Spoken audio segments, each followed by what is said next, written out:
Greetings and salutations, and welcome to Flintlocks and Fireballs, where a handful of mad actors attempt to survive the treacherous depths of Dungeons and Dragons.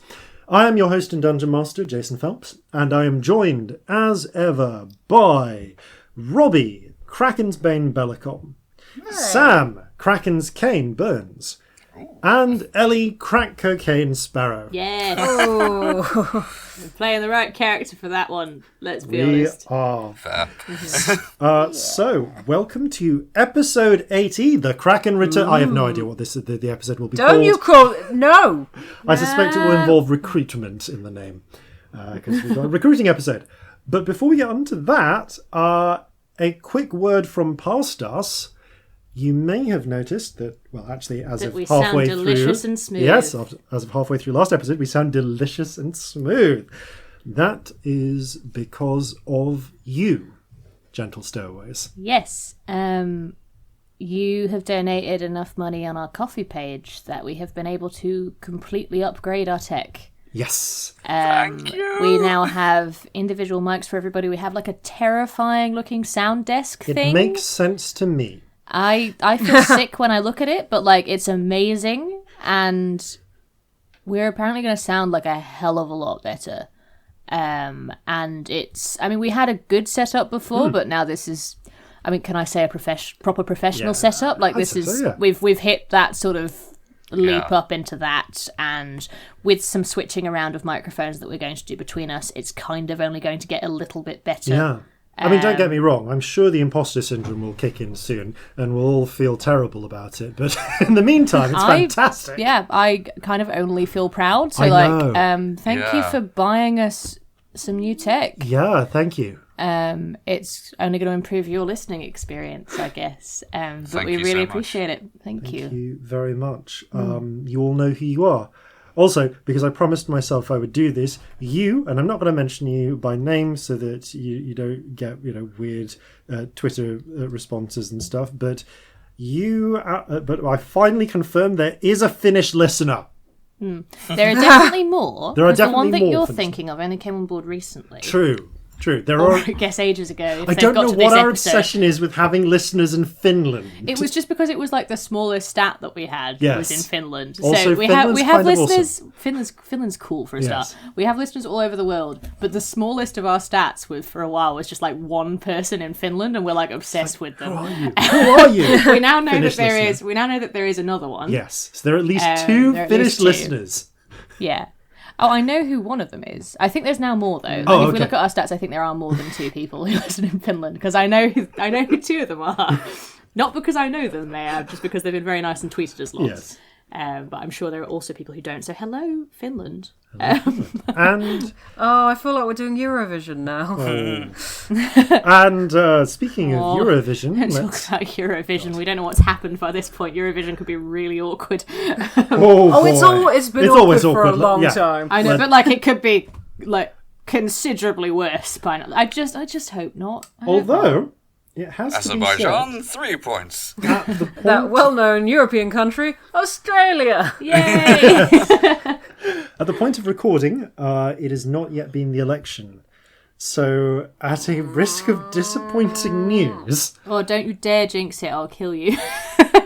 Future us, please do not tell us the outcome of the election, but do tell us any messages from the present. It turns out that the setup for comedy and the setup for tragedy can be identical. It's Future Jason with messages from the present. Listen up for a spot from our friends over at Kids on Bikes during the break this episode. Remember, come Saturday 1st of February, we'll be performing our first live Flintlocks show at Pod UK from 12 till 1:30 in the auditorium. We'd love to see you there. And if you aren't able to make it, the live show will still be recorded and will still go up on air at a later date. You can also check out the actual play panel held at 10:15 to 11:15 in the panels room with Ellie Sparrow and Maximilian John from the Infinite Bad podcast, where you can learn about setting up your own podcast. Now in its second year, Pod UK is the UK's only fan-focused podcasting convention dedicated to bringing independent podcasting into the spotlight. While many UK podcast events focus on the industry, Pod UK focuses on fostering a fun, geek-friendly environment akin to that of the Comic-Cons and VidCons of this world. You can book tickets for Pod UK, which will be at Millennium Point in Birmingham, at rocksaltevents.com/poduk2020. And that's it for announcements this time. Back to you, Past Jason.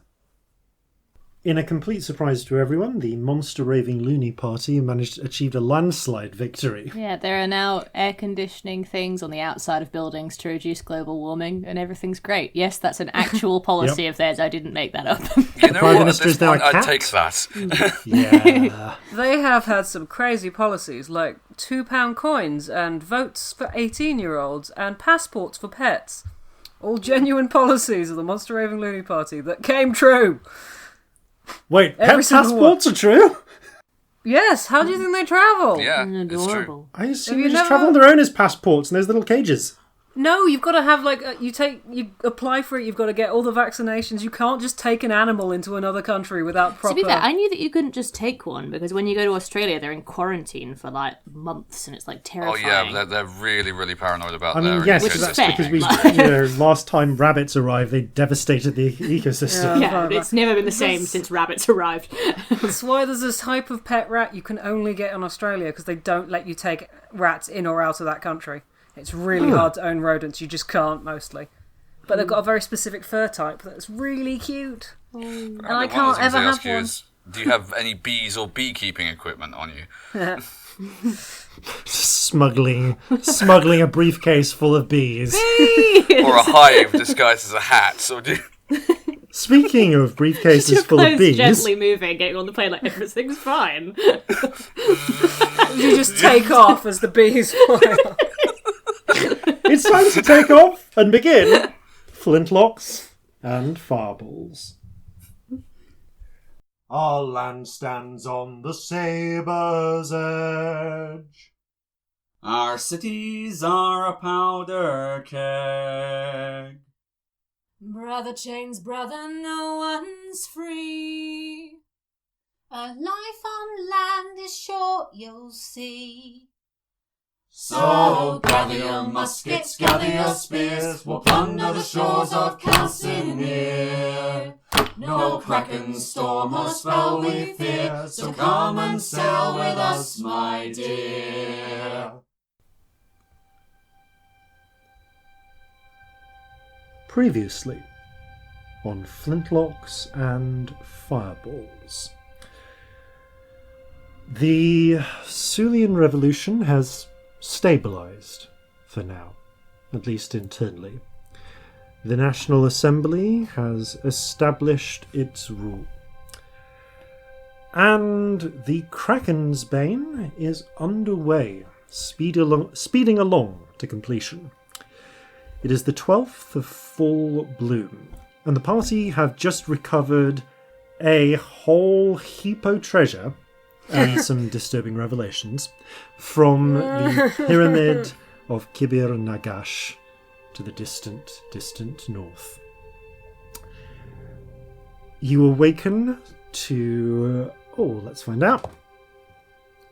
To actually a relatively dry day. There is a bit chill, and there is a little bit of fog and mist in the air. The future for now is yours. There are a number of things you need to do. You do need to convert some of that treasure into fungible coin, and you need to recruit a crew. Fill out some of the. You probably need to recruit some Marines if you're planning to engage in actual piracy or privateering, and you certainly need at least some new officers. You have a few in mind that you intend to recruit, but you do need a ship's surgeon. You do need a ship's cook. But is there anything that anyone just wants to do today? Yes, there is. I don't know if anyone else wants to do anything. Obviously, shall I go first? Go ahead. Yeah, go on. Cool. So, when you wake up that morning, Are the Grimanis now living here as well? I think after... Yes. You also get... you return on the evening of the 11th with several things worth of treasure to find that... Actually, no. They've started moving back in after the weird moment where they were kind of trying to make use of the little house down in the what is becoming the sort of tiefling district. Actually, 2 of the families have decided to move there. 3, actually, I'll say. Chase, Lilith, and her brother Mordecai have elected to move to the smaller house, while the rest of the family have finally gotten a bit more used to the large townhouse that you've provided. You also find that you also hear from Chase that there was a guest who popped by briefly. One Oksana Olaf. Fun. We missed her. We were off looking at stupid temples. Yeah. Well, on the plus side, it means that at some point we're going to have a ship. We do need one of those temples to get to for the Sunder, don't we? stupid things. Also, she did express her interest in crewing on that ship at some point. Stupid temples. She's not here, so she can't clarify that. But, but yeah. Yes. So, So, basically, when you wake up the following morning, you've all got rubbishy-looking invitations in mock calligraphy, sort of slightly dodgy-looking calligraphy with ridiculous little flourishes. And it says you are cordially invited to a bonfire this evening. Bring things to toast. Bring booze. There's a little dodgy map in the corner of which cliff it's on. I would like quite a high cliff by the sea. yes. You're actually able to find one south of Kion. It's a little bit... It's about... it's like a mile and a half out, so it's a bit of a walk to get there, but you can. Yeah. P.S. Bring anything you'd like to burn, by all means. So you'll get these little invitations under your door. And that evening, we're going to have a bonfire. And actually, there may be things you do during the day, but is there anything in particular that you want to do during the day, apart from looking into recruitment and selling treasure and so on this particular day, I'm going to say, before I necessarily skip ahead to that moment? Not especially. Because I can go back in time to that stuff. That's the main thing that I think Corzin would be focusing on. Scamp? There's some conversations I need to have with some people, but it wouldn't be within the first couple of days, because I do not want to have these conversations. So you'd put them off a bit. Yeah. Oh, Fair dear. enough. In which case, that evening, the 3 of you and several members of the Grimanis, Yeah, I invite the Grimanis. Fuck it, we'll make it a party. come up to the edge of the cliff. Yeah, I buy a load of snacks and some skewers. We make it a thing. Oh, I've still got sparklers. Perfect. I still have Yes. sparklers, I Red. promise. From Alder's Night. Yeah, I keep... From, not from Alder's Night, from New Year. Oh, from New Year, yes. New Year, I still got sparklers. I give people sparklers. I say, sorry. Theatrical, I know, but... Oh, I love How these. unlike you. Well, that's the point. I thought, might as well do this in as stupid and me way as possible. I have some stuff I wanted to burn, and I thought I'd make it a party. That alright with everyone? Yeah. Why not? Courage, who's kind of leaning against a tree, is looking a little under the weather, a little sallow-eyed today. Oh, Kind of dear. holding the sparkler and vaguely waves it around a little, then actually and goes, would you mind? Holds it out to you. I'd light it with prestidigitation, Yep. assuming that's what he wants. Yeah. Sort of draws it in the air with it. Yeah, so I've sort of been keeping this for no real reason other than I thought it would be useful. And I don't care if it's useful, I don't want to do any of the things that it could be used for. So I'm going to burn I'm going to get out my drow outfit, the whole thing, and the identity papers, everything. Bow as well? I'll get to the bow, because that's not going to burn. I'm going to basically hold it all aloft over the fire, just go fuckety bye, and throw it into the flames. You build up this small I'm going bonfire to and use just thaumaturgy to make it bigger. the flames rise up, crackling merrily. And this too, I'm going to take my bow down into pieces. I'm going to give out pieces of it and the arrows. And I'm going to go, okay, on 3, we're going to throw all this fucking shit into the sea. Right? We all ready? All right. 1, Why not? 2, 3. Couple clink off rocks, but most splash into the waves and are washed out. Oh, you managed to skim yours. That's quite impressive. Oh. Bounced. Right, while we're on the subject of this, then, Corzin roots around in his pack, takes out the light grey slave's uniform, and puts that into the fire as well. Yes. If anyone else has anything they'd like to burn, by all means, join in. It's a What have party. I got? No one else is ever wearing that. No, fuck that shit. I don't think I've got anything good to burn. That's okay. Ooh. I mean, I had a thought. I Go on. don't know if this is insulting or not. You could burn the beard. No, Jeffrey likes to sleep on it. Very important. Fair enough. It makes a good monkey pillow. Yeah.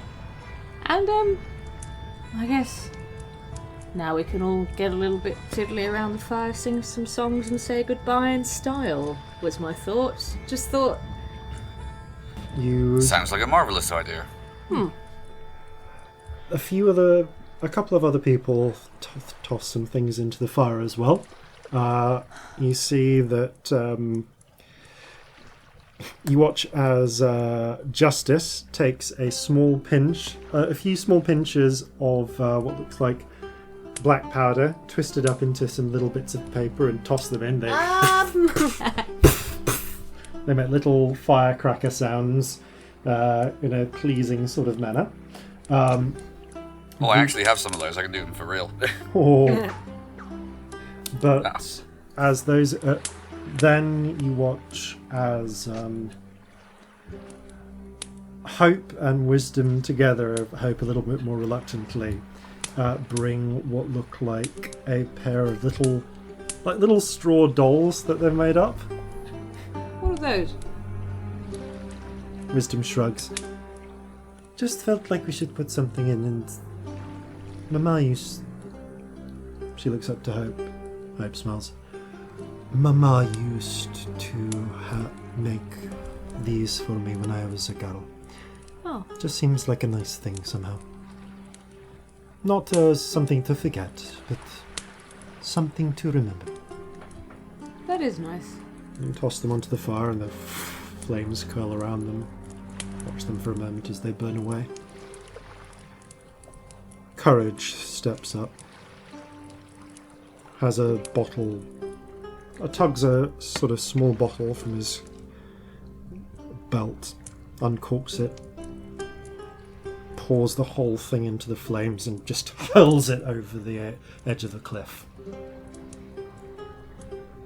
Just stares out into the distance for a few moments.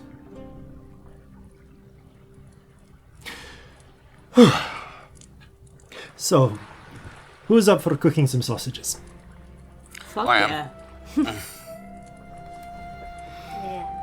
So he threads a few onto a long stick and stands over the flames with it. I'd quietly say to him, feel better? No, I really want to drink. But... what can I say? Had a talk recently which made me review a little bit of what I'm doing with my life.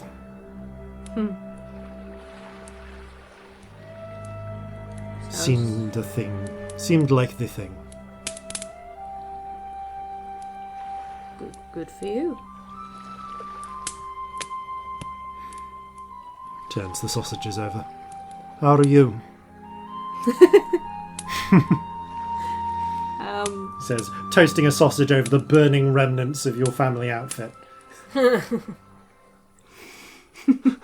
always find if you put them lengthways, they work better. Doesn't matter. I would like take a minute to mull on that and stand next to Courage cooking a sausage. Covering all my pain up with theatrics and drugs, to be honest.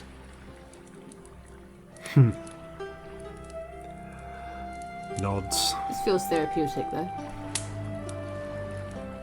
I guess. Nice distraction, you know? It's fun. Fire's good. Nods, staring into the flames. Oh, I'm eloquent today. Well, if he opens his mouth to say something and also can't really say something, he's like raised his hand theatrically and just puts it down, turns to the sausages. Good looks theatrical over, hand, darling. looks over to Corzin. Holy shit. By the That way, is a much more even way to cook those. I did mean to say that so that nobody else would hear, just to be clear. Yeah, but it's a quiet conversation. Although Courage does raise his voice, looking over. Oh shit! You're right. That is much more even. Looking at your sausage. Yeah, mine looks shit. Just sort of I guess it burnt on avoids the outside. problem of you see, it's not cooked on the edges. Yeah, mine's just sort of setting on fire now and then. I'm not sure it's actually cooking. Oh, but they taste best when they set on fire like that. You get the charry Yeah, bits. you need a few burnt, crunchy bits. I don't think I've ever actually roasted sausages over a fire. Hey, life is full of new experiences, right? Yeah. You're headed out to sea soon, right? Yeah, off to Sunder. Nods. Why, do you want to come? Looks into the fire. Might be good to do something useful It's a long... and I get don't want to away from it. discourage you, but it is a long way from your family if you change your mind. He nods. Not saying don't do it. Just... saying make sure it's what you want if you do come. You know you're welcome. Quietly just talking to Celestia. Home hasn't felt safe for some time. So why not see the world?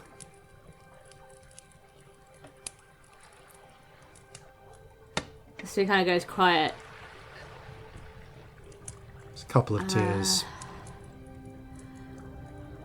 I'm not sure somebody's ever said a sentence that I've related to more than that one, and I'm not sure how to deal with that. I really want to ask you for a drink, so maybe not that. I really want to have one, but not in front of you. Thanks.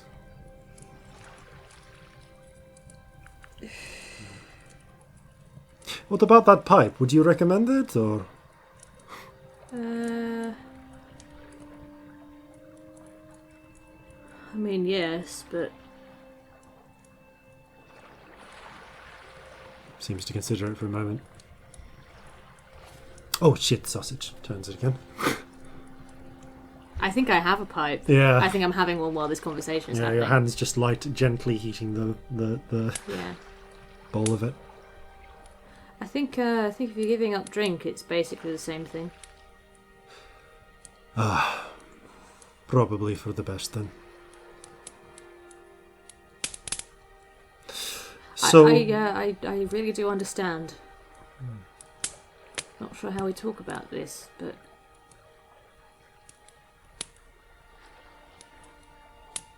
maybe we don't. But... Maybe we just understand. Yes. Maybe it's enough to have someone who understands. Wipes his eyes. Anyway. Got a handkerchief. Oh, thank you. Oh, blue. Yeah. Wipes his eyes. Passes it back to you. Just fold it up very gently and put it back in my top pocket. So, you'll be needing crew. And I guess you'll be needing fighters too, huh? Yeah. Well, as maybe someone to join in with some shanties sometimes. Well, a word that you probably won't hear from most people you'd ask. There are some people here you could call on for crew. Oh, there's a few sailors hanging around, and most of them, I imagine, your ship's up in what, Dulé? Yeah. I've heard that's the place to recruit most crew, but... Well... There's about... People are saying there's over 1,000 of us here now. What? And it's growing. Tieflings? He nods. Coming from all over. Some, I don't think any are sailors, not trained sailors, but if you needed crew, you could ask. Some might, a few would probably come fairly easily. Some might need tempting with money. I don't want anyone on board who doesn't want to be there. We're all making new lives. All of us. Some people will see the opportunity of making money for their families at sea or elsewhere. Some may be used to roaming. I don't know. But if you decide you want tieflings on your crew, Fuck yeah. Come on. this is a place. And if you want, As if our ship's not going to be safe for tieflings. if you're looking for soldiers, marines to fight, well, I'm not the person to ask. Maybe you'd ask around, find a few other people, but I could put a few together. I reckon... Thanks for a moment. I reckon I could find a few dozen who are enthusiastic, at least. If you get them, if you pay for the equipment, be willing to sign on with you. Sounds nice to me. I know Scamp would be up for it. Corzin's the captain, though. Of course. Well, you pass that offer on to him. Will do. He nods. Come on, let's have these sausages. They're getting burned enough. Yeah. I'm assuming Corzin heard none of that, but...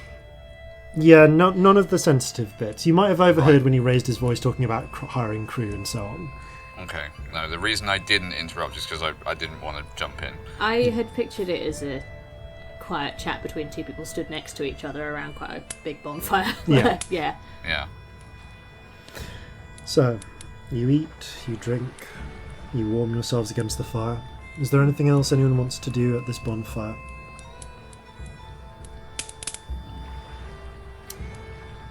Nope. Just gonna not have the conversations I'm scared of having. Yep. Oh no. Scamp, you Going just... to muse as to... do you wonder what happened to those tieflings we met below? What, the spidery ones? Yeah. Yeah. Probably try and find out. We should look in Maybe- on them at some point. I mean, just to check they're all right as much as anything. Yeah, I mean, if you can send, maybe find out where they went. Could send to test her. She was sweet. She was a she, wasn't she? Or was It was. Yeah, She was. Sorry. Yeah. It was what? It was the case that she was a she.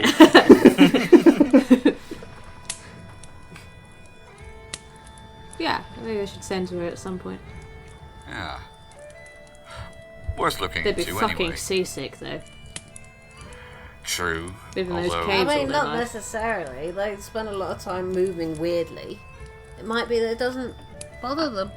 I mean, I That's spent a also lot a of time fair moving point. weirdly. I'd ridden on upside down spiders and all sorts. I was still like, oh fuck the sky. it's a lot all at once, but I was thinking, from a point of view of competence and reputation, that's certainly not going to be anything any other ship anywhere has. True. Yeah, I mentioned to you about Courage and his idea of recruiting tieflings from Kale. Well, that's certainly not a bad idea. I was looking to fill the cook, and I need a surgeon, which is, Weird. well, my apprentice on the Regret sadly didn't make it, so Oh shit, yeah. Sure there'll be someone. Maybe we do Yeah. need to go looking. Because I think Courage was just talking about general crew rather than anyone specialised. yeah. I also heard, and get this right, some of Molly's former companions in Brannigan's Blades have deserted recently, and they're looking for another employer. They'll probably come a little bit more expensive than your average Marines, but I know them if only by reputation. They're a good bunch. I'm pretty much up for anything. Yep. All right. You take some time to rest. And whether that day or the following day, I think you would probably you sort of indicated that you would probably deal with the immediate issue of turning your loot into coin. Yeah, I think we have to do that before recruitment, really, don't we? Because we don't have any money to recruit anyone with. Yeah. So, Does that mean we have to go back to Alisant to go to Gunter's? you would likely need to go to Gunter. So this would happen on, let's say, the evening of the 13th, potentially, because it is a day's ride via magical horse to get there. Right. Do all three of you go? Yeah. Cool. Yeah. Sort of I do. checking in where Celestia is at this point, with returning to Alisant. As it has been a few days now. Returning to Alisant. Yeah. Oh. As it has been a few days now, but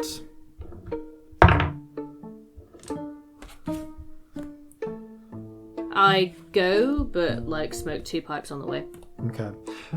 This actually is a relevant point for this.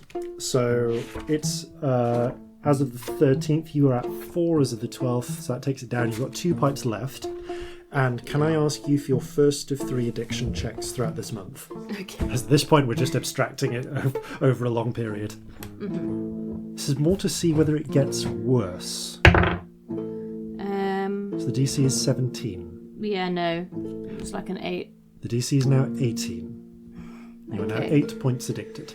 I really need to buy some more opium. The condition... No, you don't. The That is effect- not No, the but answer. in character, that's what I'm thinking. Yeah. Because I only have 2 doses left, so. Yeah, withdrawal effects will not necessarily get any worse for you. It will just make it harder for you to resist later. Actually, if we had a day of downtime where we weren't on the road to Alisant, I probably would have bought some. True. Is that Where a thing would I you can like do? to try? And so yeah, we'll pop back a day. So it's back on the 12th.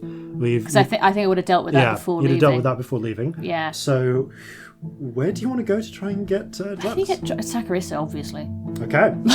she's probably got some. You head over to Saccharissa and roll me a persuasion check. Oh, that's cocked. Persuasion. That is 21. slightly abstracting this, settling down for a couple of drinks with Saccharissa in one of the back chambers of the new temple. A couple of drinks and a dose of something. If Dose we're of honest. something. Also, you spend 2 silver. Yeah, You have a quiet chat about things, and she nods. And she's not a member of the kind of extensive global syndicate that is the Fisher Kings, but she does have her connections to, as it were, duty-free opium. Mm-hmm. So I believe I've previously said that opium. I think we previously set opium as being like 2 gold pieces without the tax per dose. And I'm trying to think of how much. Here's the thing. I'm actually going to change that because I realised opium needs to be not necessarily affordable for everyone, but it needs to be affordable enough that you could get a certain amount. So I'm kind of tempted to say that the actual price of opium, like without duty. Yeah, without duty now is more like. I'm going to just slash that to 1/10. So it's 2 silver a dose. Oh no. Because that would be about 4 times the daily wage. Shit. For a labourer. Oh, that's so cheap. That's a real proper problem out of character. Yeah. But Shit. no, mind you though, it needs to be driving people to. Oh no, I'm not trying to talk I'm you. I'm trying to think about what the I'm actual just cost going would be. like, how much would I buy if it was that cheap? Like shit. Mind you though, no, because the duties, I'll say it's probably 5 silver. 5 rather silver. than 2 silver. And with duties, it would probably cost double that. So it'd cost a gold normally, 5 silver the rest of the time. Apparently, a recent ship came in, which has made which has increased the opium supply. Mind you, it was cheap at one point. So like, Yeah, no, that's the thing. It really was this cheap, and it's even cheap, and they're still making huge profits. You actually have a chat with Saccharissa, who kind of explains. No, see, there was a big problem. About 3 years ago, one of the biggest opium ships carriers from Aldanos went missing north of Meadmere. Was never seen again. And it scared them off delivering this way for a little while. But the shipments have resumed now, so it's gotten a lot cheaper. well, very cheap indeed. I'm not suggesting that you go looking for a sunken treasure ship full of opium. That does sound like the best day, though, doesn't it? Really, though, seriously, there were like tons of this stuff on those. Wow. They ship it by the ton. That's a lot of drugs. Oh, yes. Oh, I've had a lot of drugs. What did you give me? Oh, so that was a bit of the Ifrit, but I also mixed it with a little bit of something they call a spark jolt. That's what's giving you the kind of whoop feeling. Yeah, I mean, your hair's got sparks in it right now. She shakes her hair and it does seem to sparkle. What can I say? Very pretty. Blessings of my God. Why do you sing everything? I don't know. I like it. She leans close to your face and sort of leans in her chin a little. I mirror.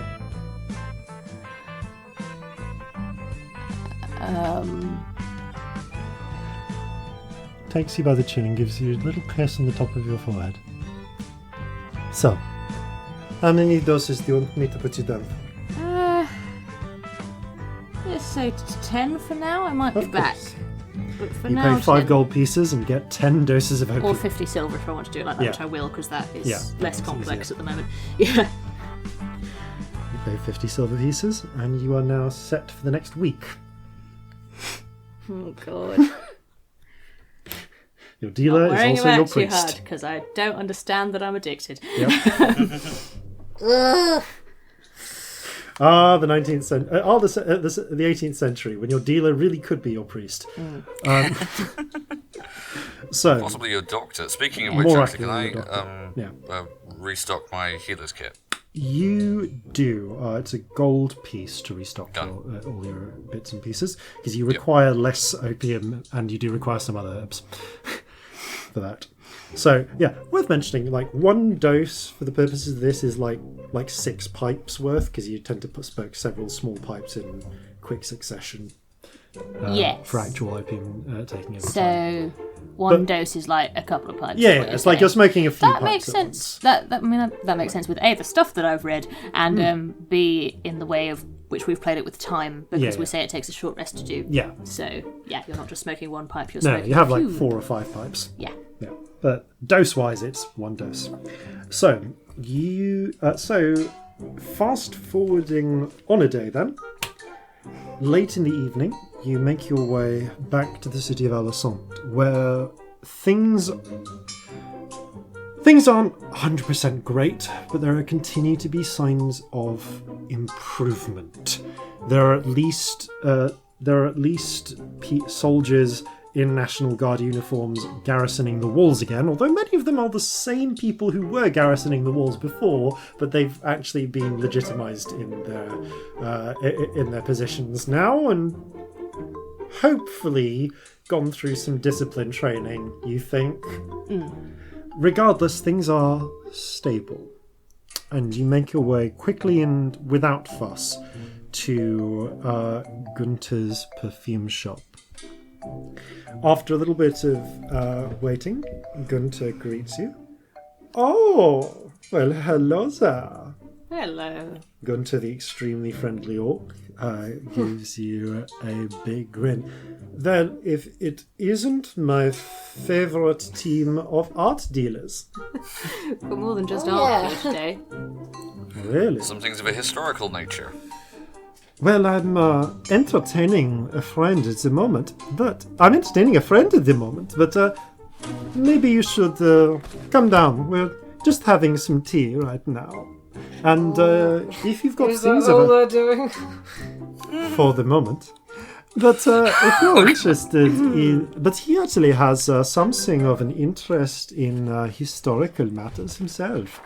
He's a collector who I've actually sold a couple of the pieces that you have brought to me before. Oh, well, we should be intrigued to meet this person. So, he takes you downstairs past the, let's be blunt, the sex toy section of the shop. I found one like Put my hand that. over Scamp's eyes. The thing for Dragonborn. Yeah, like the one we found in the bedroom. I've got it in here somewhere. It's big and Do you blue. take it out? Yes. Gunther looks, oh, I remember that. I What? found it. That specific one? Close enough. Okay. He offers no further Okay. explanation. Fine. And you make your way down to Gunther's sitting room, where there is indeed, as promised, tea set out. And you can see there's another orc down there. Grey-green skin, amber eyes, bald as an egg, with a cutaway sort of tan coat and a waistcoat, matching waistcoat, with a blue shirt. He looks up. Gunther, forgive me, I did not realize we had other guests. Oh, Oscar. It's fine. These are the very art dealers I was talking to you about. Really? Oscar raises an eyebrow, puts down the tea, stands up and gives you a very sort of classical orcish stiff bow. I give him a flourishy, jaunty one in return. Celestia Stardust, nice to meet you. Ah! Then you... Corzin Horhace, and he looks down holds out a hand. he looks down actually as you're saying this. Must be Corzin Horhace. That's right. Oscar Schwartz. I believe you've walked off with one of my ships. Oh! Which one was that? The one that was in the dry dock in Cayenne. Didn't that one get torn apart by zombies? Yeah, I think it feel... did, if I recall. He cracks Yeah, a thin or smile. was it sunk during the Kraken attack? Or was it, was it destroyed by giant tentacles? Who can possibly say? Yeah, all I the give him a fish look. people. He gives you a slightly thin-lipped smile. Believe me, I'm not angry about that. I am somewhat miffed that you're walking away with one of my best shipwrights, though. Oh. Still, It was her choice. as you say, it is a shame after the disappearance of her master. So, I had Well, I shall have to find new shipwrights. He shakes his head. But, forgive me, I'm not making the best first impression. Please, he reaches into his pocket and takes out a silver case, which he cracks open. There are 5 thickly wrapped cigars inside. Would you care for one? Yeah, go on. Never had a cigar. No. Take one. You smoke it like a pipe. He takes out a match and lights the end. Thank you. Lights up one for himself. Corzin, do you take one? He does, but I'm not certain Corzin has ever smoked one. You try and smoke it a bit like a pipe. It's Hang on. a little intense. You inhale opium. Yeah. Yeah, You you said don't... you smoked it like a pipe. Ah, forgive me. You attempt, as he rugs it in, rolls it around his mouth, and... This one, you just sort of roll it around the mouth. You don't want to take it all the way in. Okay. Isn't that right, Gunther? Gunther is busy lighting his own, just Corzin raises an chokes. eyebrow. What? Are you alright? Fine. Everyone's fine. It's rather thick. It's thick. Gunther smirks and says, "Oh yeah." Thick and long and all those things. Well, I wouldn't say long, but thick certainly. I'm talking confused. The cigars. He wiggles the cigar. We're talking about and cigars, his Scamp. eyebrows. So, I get the feelings you're not here to buy perfume. You perhaps have something to sell me. We have a lot to sell. Yes. By the way, out of character, Yeah. did we hire a carriage to come here? Because You oh have my God. loaded up the phantom horse's saddlebags, which come Yeah. with the horse, and brought them in. And there's just like Gunther. You actually invite Gunther up, and he sees the like heavy sacks that you brought. Oh, I can quite see. Well, bring them down. Let's take a look. And Gunther and Oscar both examine the various loot that you brought down. So, would you like me to kind of... So here's the thing. I'm gonna ask you for a... I'll probably, for the sake of this, I'll ask you for 1 persuasion check to represent your whole negotiation. Okay, cool. I guess I'll take that. Yeah, I will assist you if possible, but Can they assist? Yeah, I'll say you can, because you're adding contributory bits. Ooh.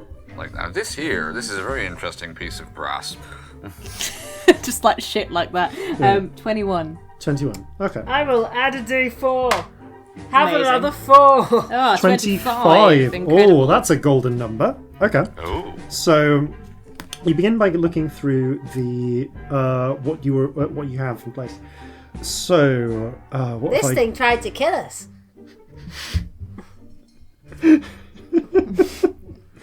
And that thing tried to kill us, this thing also tried to kill us. it's Big very stories ancient behind engineering.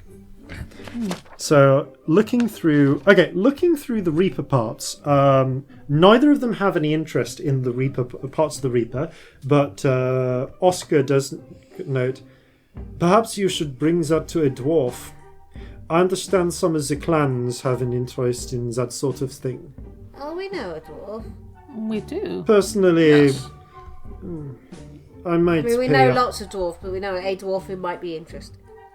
Let me put it this way. I would either buy the pieces for maybe an art piece or melt them down for the bronze, but I suspect you want someone who with an interest in the history, which I don't have.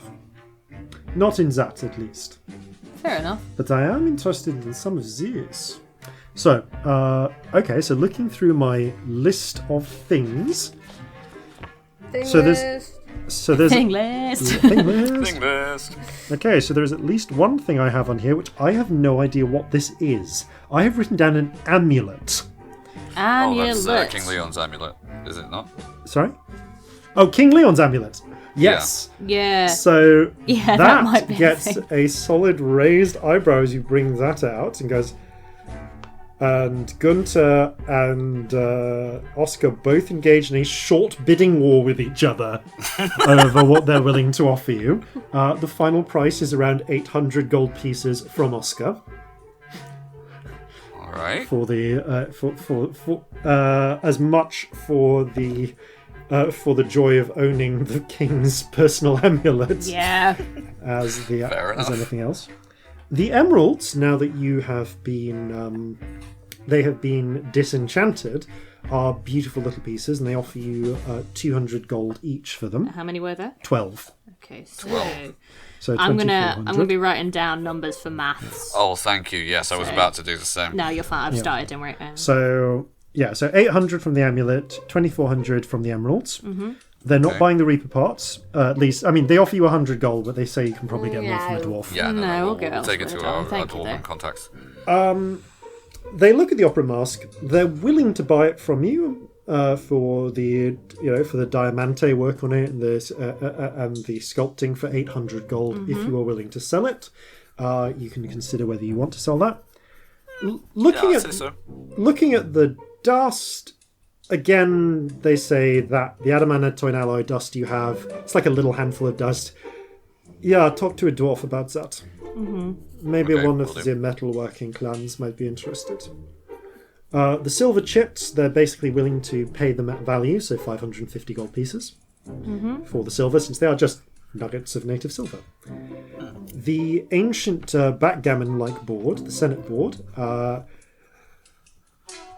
Oscar, in the end, actually kind of bows out of that one after discussing it with Gunter, and Gunter offers you an even grand, considering the fact that it's made of gold and lapis lazuli, and is exquisite, and he's very interested.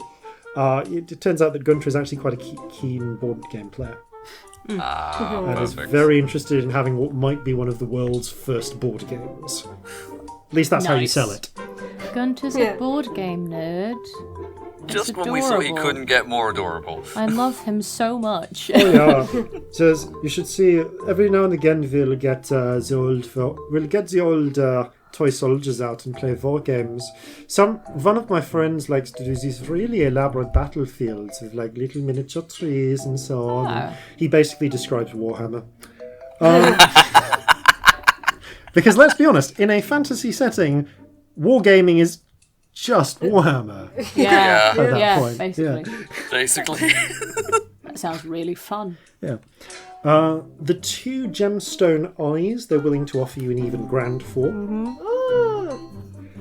Oh, yeah. here's where the rest of it of your selling really comes in with that 25.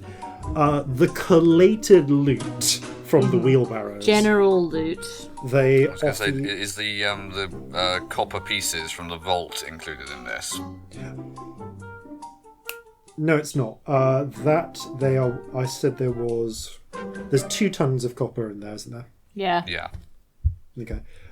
So by volume, it's actually surprisingly low from what I remember.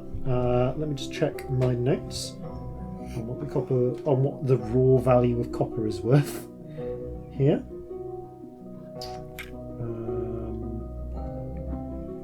Nope, they're in my other notes. I think they are way at the bottom of copper. 70 gold pieces a ton for 2 solid tons of copper. They're willing to offer you. They round up for the sake of having it.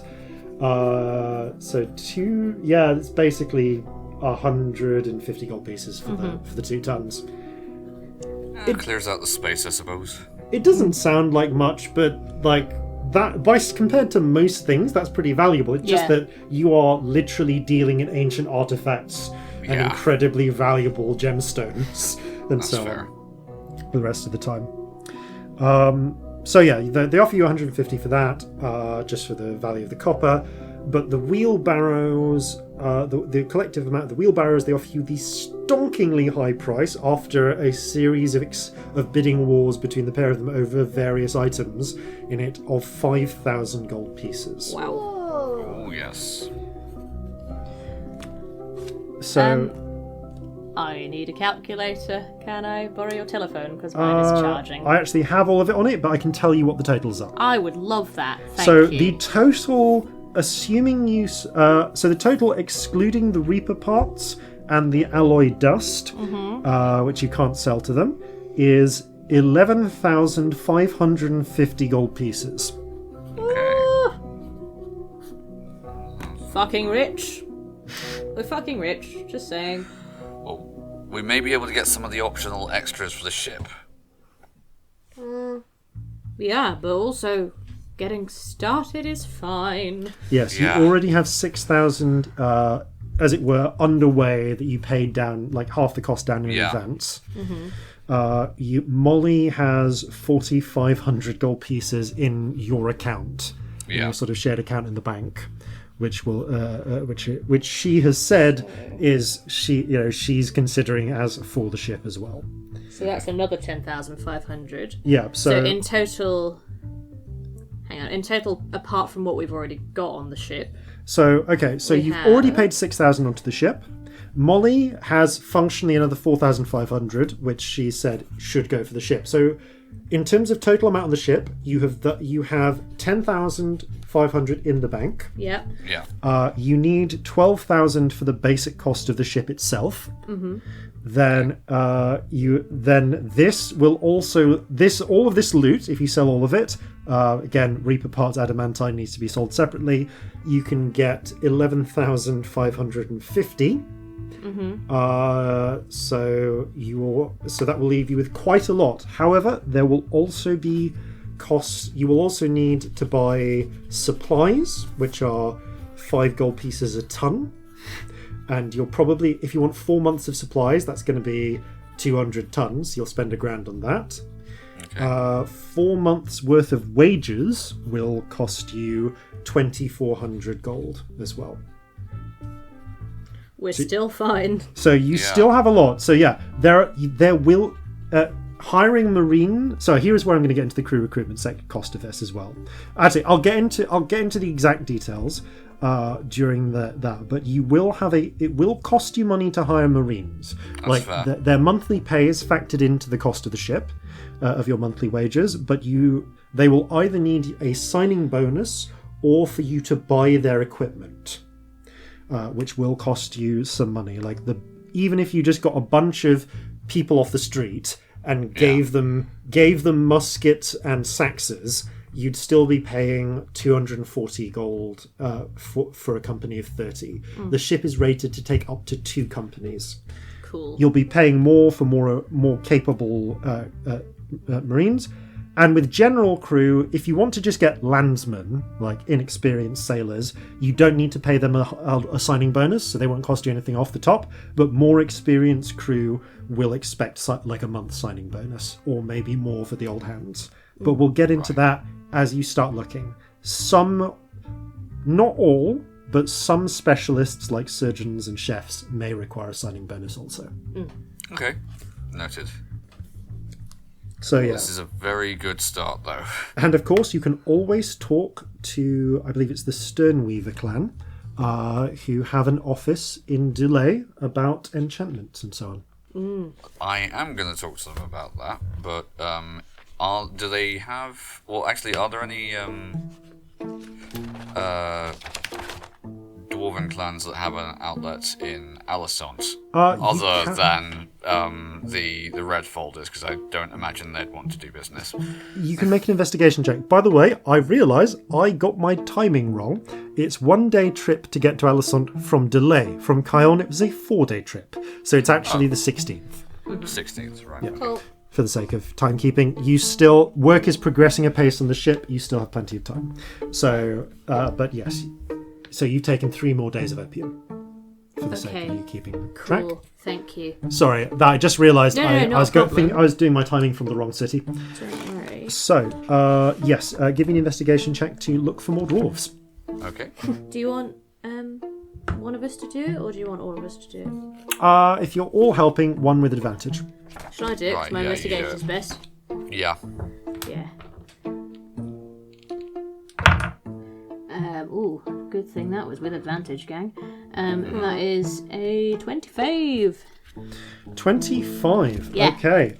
So, actually, all 3 of the clans you are familiar with have outposts here. There are also a number of smaller clans that deal with who have small ancillary businesses. But the Sternweavers, the Red Folders, and the Water Delvers all have an outpost. The Water Delvers essentially have a small trading post where they negotiate, which is just there essentially as a negotiation point for their barges coming up out of the Underdark,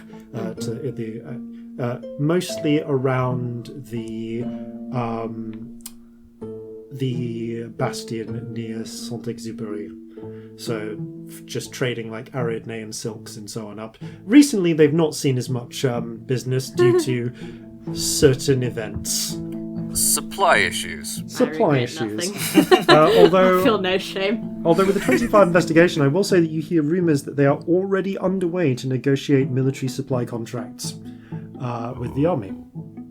What? Who? The Water Delver clan. After all, if an invasion is planned, they'll need feeding.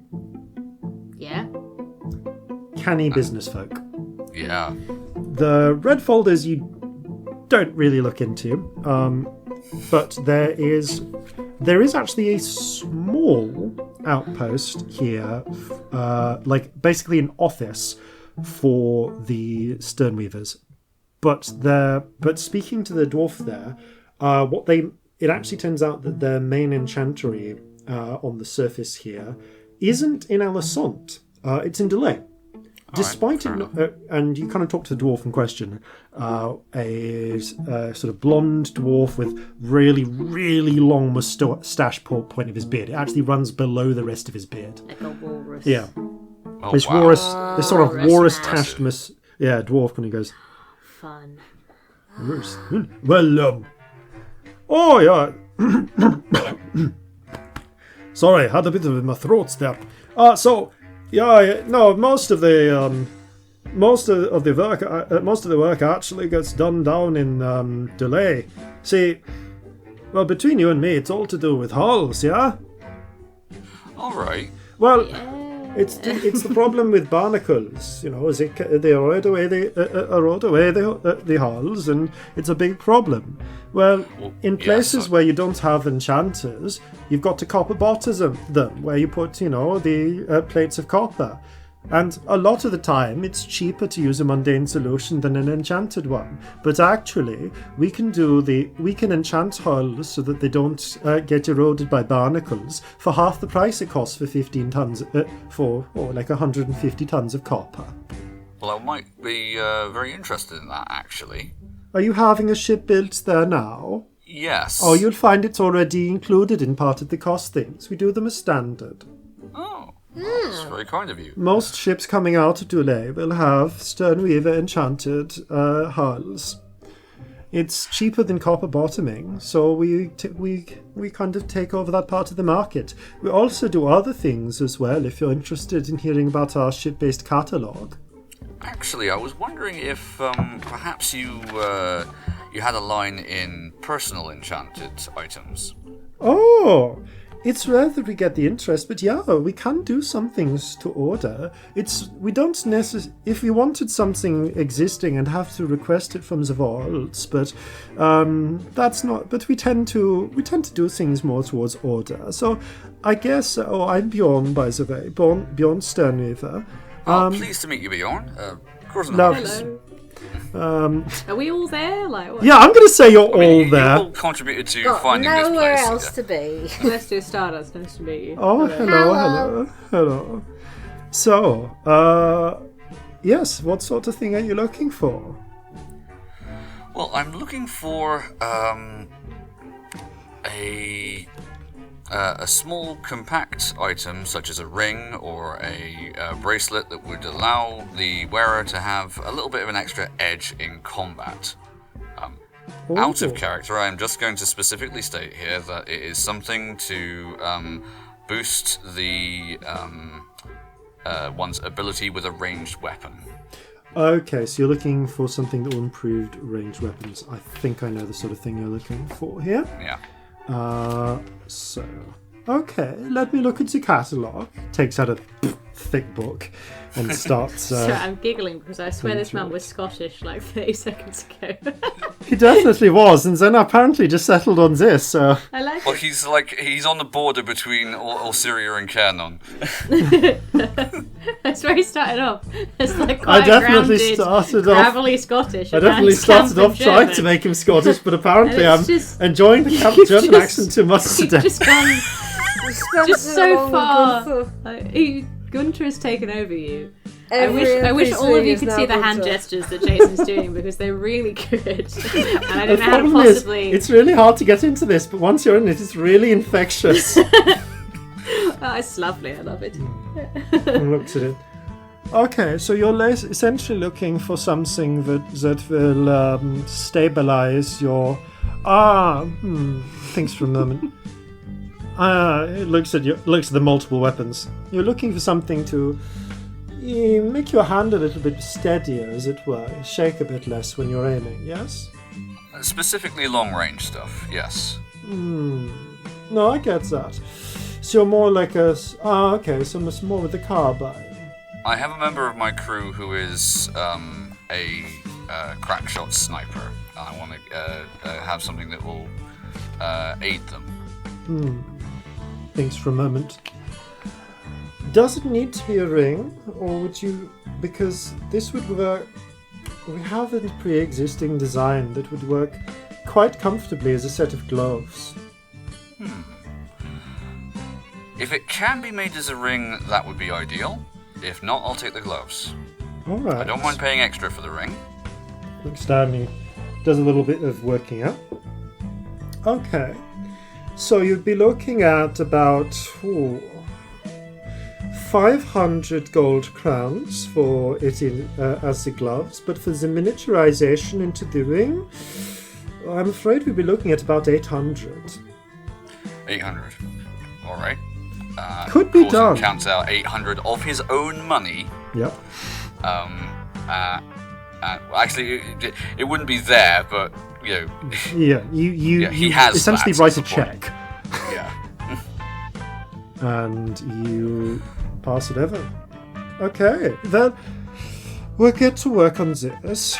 This is going to take us, pre-using some of the existing bits. It's going to take us at least a week. You said you had that a should ship be doable. in Delay, yes? Yes. Okay. Well then, we can certainly arrange it. Well, it's going to be produced in the Delay office, so I suppose we'll have it delivered to you there. Excellent. Thank you very much. Not a problem at all. Anything? Oh, and would you be interested in knowing about some of the ship enchantments as well? Do you have any magic hats?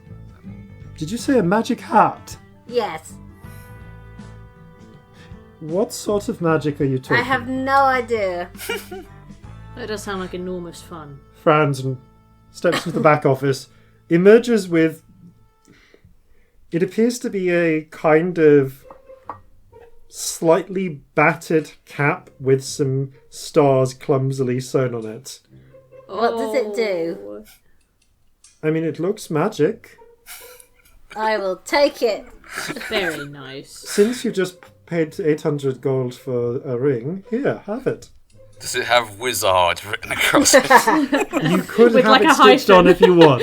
But yes, it is a kind of crumpled looking, like blue, midnight blue with yellow stars style wizard's hat. I love Okay. it. I love It so looks much. like a... It definitely looks like a costume piece. That was probably used as such. Would Scamp be able to get it past their horns? It's... Nope. No, you kind of have to pull it down the centre. I will They're get like- some string and tie it on. Fair enough. How do I look? This is the cutest you've Fantastic. ever looked. You You're look- adorable. You You look definitely look magic. just like a visit. Yeah. Excellent. Wizard equals hat, hat equals wizard. Stands to reason. It's fast. So, Since we're doing stupid things, I gesture at my codpiece. Is there anything you think it'd be funny to enchant this with? Just on the off chance that you're hilarious, because you might be. I mean, between you and me, there have been... I don't want to assume, but what we'd normally suggest, firstly, would be we'd say to go to an alchemist, and secondly, I'm not sure you have the equipment to benefit from that, from the enhancements that people would usually ask for something there. Bit presumptuous, but fair I enough. mean, I don't, I could be wrong, but... I stare evenly back at him. Again, usually we'd say look into an alchemist. They can do an amount which will prescribe that sort of development for a day. But I sense maybe Can that's you not make what it you're shoot asking fire? for. Oh, that's what you want. Or, look funny or something. Glow in the dark. Oh, I would Sorry. love Can to you be able make to a shoot- rabbit come out of it? It's a real... Nope, not even dignifying that one. Something like, shooting fire out of it, or just making it draw the eye in a how hilarious way. many times or... do you need it to shoot fire? Are you looking at like a once surprise boom? Your opponent doesn't see it coming if they get very close? Or are you looking at something that, as it were, recharges? I'd love it Recharge. to recharge. I don't need Can it you to make be it useful. produce a rabbit once a day? I will settle rabbit. I don't want a rabbit. I I don't will want any settle more for fucking any small animals. furry animal. Okay, No rabbits small down. furry You animals. don't want a rabbit I down don't there. want a fucking rabbit in my pants. This is a joke which is highly amusing to 21st century audiences familiar with certain sex toys. Sorry, but not at the time. Okay. Shooting fire at people or glitter or, puffs of smoke even would be funny.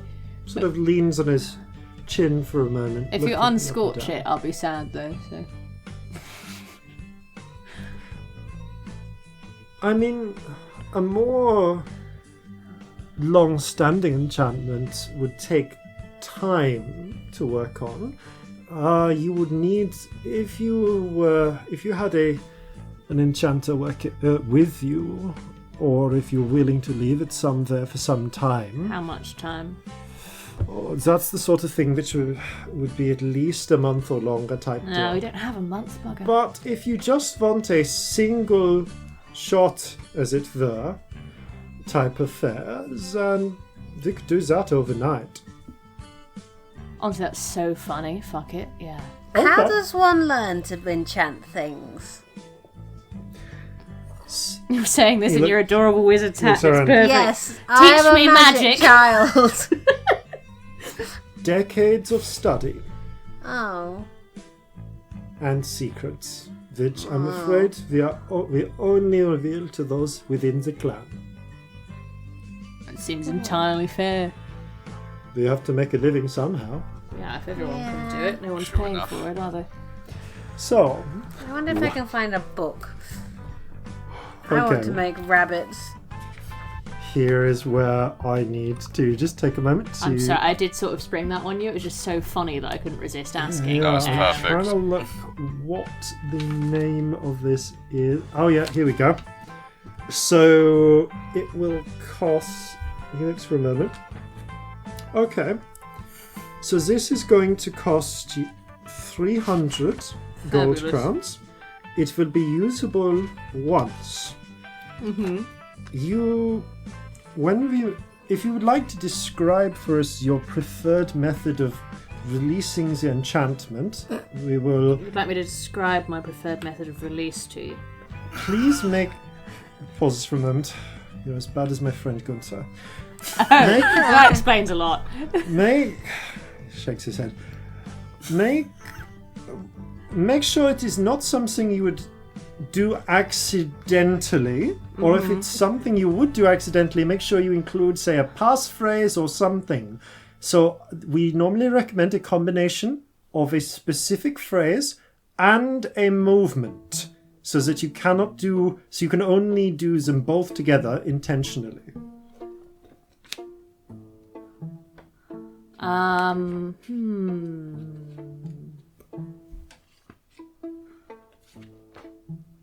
So it's got to be a word. It's got to be a phrase and emotion together. Some sort of phrase or vocalization combined with emotion of your body.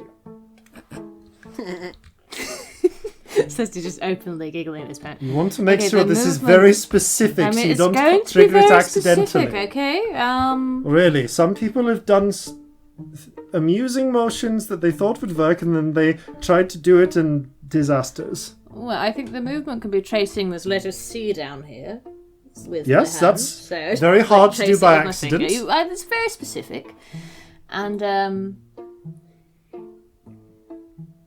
God, what can the word be? Flippity gibbets. No, it's got to have swear words, and it's much funnier if I get to Fuckety swear. bye. Fuckety bye is perfect. You're All a right. genius. Write them Yes. both down. And I'm gonna write that down I myself. will need that overnight. I'll need to take your codpiece overnight Mm-hmm. for the enchantment. Yeah, I awkwardly take it off. There you go. Thank you. The following day, you pay the 300. Oh yeah, gold pieces. obviously. Yeah, It's he asks well payment up worth front. it. Returns to you. It doesn't look any different. It's not. It has, as per your request, not been cleaned. But there is a sort of. But it's not even cleaning; it would be fixing. Yeah, 'cause it's not been actually fixed. burnt. It's not been fixed. Yeah. They've not done any repairs to it. But there is a slight. Although it looks as if the studs for the C have been polished a bit. Oh, There's a I bit of don't. It's not about being there's a clean. bit of a they're shine to them. undamaged. Yeah. So, once and only once, by using that specific triggering method, you may cast lightning bolt from your crotch. Ah, Yes. Perfect. Yes. lightning bolt crotch is what I'm going to write down. And I'm going to forget what it means. It's going to be great. Yes, Amazing. it is. Shocking codpiece. You need to be in a position Shocking where you cock. can trace a C on your crotch and say fuckety bye. If you are not able to do both of those things, the spell will not activate. If you ever somehow do that by accident, the spell will activate, and you will immediately shoot 100-foot line of lightning from your crotch, wherever your crotch is pointing. So good. This is like all I've ever wanted for this character, really. Wonderful. I love this game. One day when we have a month of downtime, I'm going to get it properly enchanted and it's going to be hysterically funny.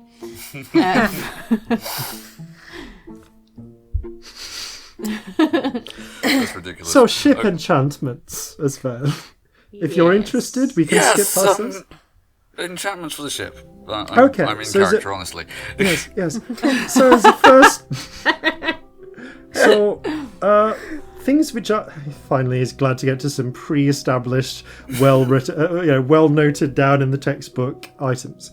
So as the first things, I get the feelings that you're of an inclination towards combat. Yes, he says, looking Yes. at the numerous weapons. Okay. So there's three classic enchantments that people are kind of interested in having put on the hull. Now, these are of increasing effectiveness, but also of significantly increasing cost. So this is the cost of each one if you didn't have the previous enchantment. Obviously, it reduces if you have the existing ones. Right. So the first of all, at a cost of 2,000 gold pieces, we would do a standard hardening enchantment over all of the wooden surfaces of the hull and the components. So what this would do is, this would add +1 to the ship's armor class and 100 hit points to the hull. That's really good. For 8,000, they would do the hardening, and we would also add an enchantment which will add some partial deflection to, for instance, the impact of cannonballs. A direct hit will still be a direct hit, but glancing effects are more likely to fly off with less effect. So 8,000 is +2 armor class, +200 hit points. Right.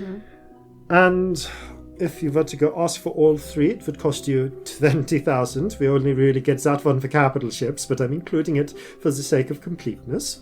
And who knows, if you ever find a great lost treasure or something, maybe you'd be interested in having it done. Certainly a possibility. But... We also add hydrophobic wards.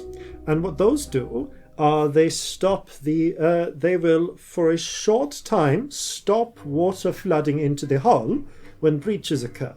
Those won't hold up forever, so you have to seal those breaches eventually, but they will stop rampant flooding. So that, combined with the hardening and deflective enchantments, is +3 to armor class, 300 hit points extra for 20,000 gold pieces. Alright. I don't think it's necessarily of interest to you, but there's also, for 8,000, we also offer a featherweight enchantment, which means that you can put more, you can stash more cargo in your hold without losing speed. So, as your cargo hold gets more and more full, you will lose speed. So if your cargo is 50% full, you lose 1 knot of speed, so 1 mile per hour. At 75, you lose 2. At 90%, you lose 2. With a featherweight enchantment, the burden rate is reduced to 75%, 90%, and 95% capacity for those rates. It's not necessarily something that might be of interest to you, but it is a common enchantment for big cargo ships like Haldanisman and so on. Mm-hmm. Yeah. Just by the way, to help out with this decision, I've been doing some maths. So we have 11,550 from treasure that we've just got. Mm-hmm. Yeah. We then have 10,500 that is already on the ship. We need 12,000 for the ship, which leaves us with 10,050. If we take away the wages and the supplies, we are left with 7,350 gold to play with. You also have those Reaper parts. Yeah, we also have Reaper bits. And actually, you were going to try and sell those here, so just give me a persuasion check. Yeah. Do you want me to do that again? Yes. I'll say with advantage because you did it last time. Thank you, yes. And another 2 from me. So 20. Because I would. Hang on. I rolled a 15. 28 plus 30. 30. Yeah. Okay, that really bumps up the value. So It's not even a crit. I'm just gonna add a 20% onto that. So the dust goes. I mean, that's interesting, but that is just a small handful of dust. It will pay you 5 gold for that. That it is literally. It doesn't sound like much, but that's like several times its weight in gold. But for the Reaper part, they offer you a full 1,200 gold pieces. He's astounded by this. By it, dear Tamora Dean, look at the Kraftwerk on this. I must have it. And You're most welcome for the right price. And does pay the right price. Mm-hmm. So we now have 8,550 to play with after our supplies and wages, but that is also assuming that we don't want anyone specialist with wages, which we haven't looked into yet. So you don't need to buy all of these now. If we did spend 8,000, that would be like most of our money. Yeah. You don't need to buy these now. You can buy them at delay, but I'm giving you the catalogue now. Yeah. All right. I think the 2,000 boost to the hull and HP is worth it. Yeah, like out of character, I think we should definitely do that. Okay, yeah, you get the. So you put in an order for for hardening enchantments. All right, yeah, so we'll go for the first level hardening enchantment because that certainly can't hurt. And should we come into any more money between now and then, we can revisit this. So Bjorn lowers his voice a little.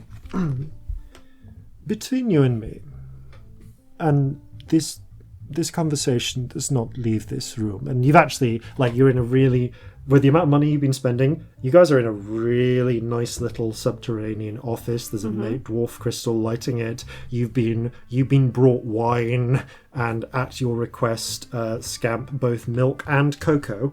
If you would have requested it. There's a little platter of food and some sweets laid out. It's like you are being treated like VIP guests. Well, I did buy a very nice hat, so... You look fantastic, though. Yes, your child is most adorable. I look down at myself and then look over at Corzin. Then look at Scamp and then look pointedly back at him. Like, how did you get to this conclusion? I assumed you adopted No, darling. Oh, my apologies. Hopefully I'm an orphan. I think it's fair to say that Scamp is their Just down own half a child. glass of wine. Forgive me. I We had are, assumed. it's all fine. I can understand We're friends, why he's you might married. think that. Regardless, so this complicated. conversation, of course, does not pass this room. We believe strongly in confidentiality with our clients. But not that I'm suggesting you ever would be involved in, say, smuggling No, never. or anything like that. Absolutely not. But hypothetically, but if we were the hypothetically- sort of person. I have to ask, do you have a ship's mage? Yes. Is your ship's mage able to cast the Sanctum spell? No. How would one learn that? Presumably through years of training. I can't provide that. But Is it in any books? you wouldn't. I believe it's usually held on to by the Admiralty, military secrets and that. But most navies have instructors who could teach it. However, we do have an alternative. Now, most people will just have their ship's mage do this. Ship's mages usually command a wage of 30 gold a month. If you cast a sanctum every day for a year, then it becomes permanent, even on a ship. So, functionally, that's 360 gold. Even if all you did was hire the mage to do that. But we understand that creates a paper trail, and for some clients that may not be necessarily what they want. Now, unfortunately, the way we do it is not cheap, because there are certain material components, but we are able to create a sanctum seal. Once installed, it will sanctum your entire ship, with the exception of a sending room that you designate. And provided the seal is not broken, it will sanctum your entire ship. We've even incorporated the new advancements in sending redirects, so that any sendings that go to the ship will be redirected to someone in the sending room.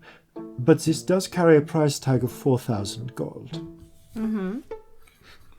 Oh, that's certainly an intriguing possibility, Corzin says, rubbing his chin, sort of looking at the others and sort of... Again, this is an initial consultation. Yeah, and That's these definitely something to think about. these services will always be available in future. Should you at any of our workshops? Thank you. How quickly would that be done? I assume it wouldn't take We a have a year. number of sanctum seals pre-made. Okay. They would just need installing then. Installing, which would usually take a day.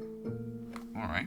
Wow. We tend to have one per workshop, and then we make another one after the fact. Okay. But we understand that a lot of our clients who want one usually want them quite quickly, yeah. and with a minimum of fuss. Quite. I suppose I should mention the weapon catalogue. To be truthful with you, if you are just looking for straight firepower, in the modern day, cannons. Most classical conventional spells are outranged and gunned by cannons these days. We do have a couple of holdovers from the good old days. The Fire Sprite Orb, the Call Fire Lightning Orb. Both are 3 grand each, and they would allow for 3 times a day, a ship's mage could use it to cast either the Fire Sprite spell or the Call Fire Lightning spell. Both of them are effective at up to a mile or more of range.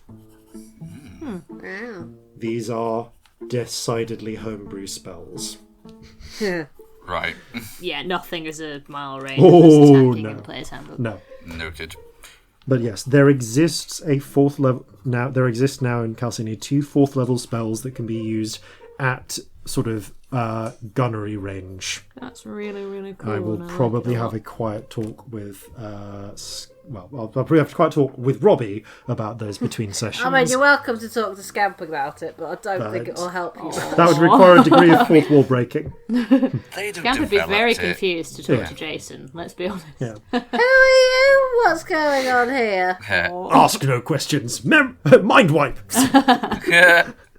How did I end up in this corridor? Anyway, and then of course you've got, well, it's a little bit out of, again, this sort of stuff they only put in on the on capital ships, but they do always mention them just in case. Have you ever heard of lightning prows? No. Has Corzin? Because he Roll a might. history check. Celestia definitely hasn't.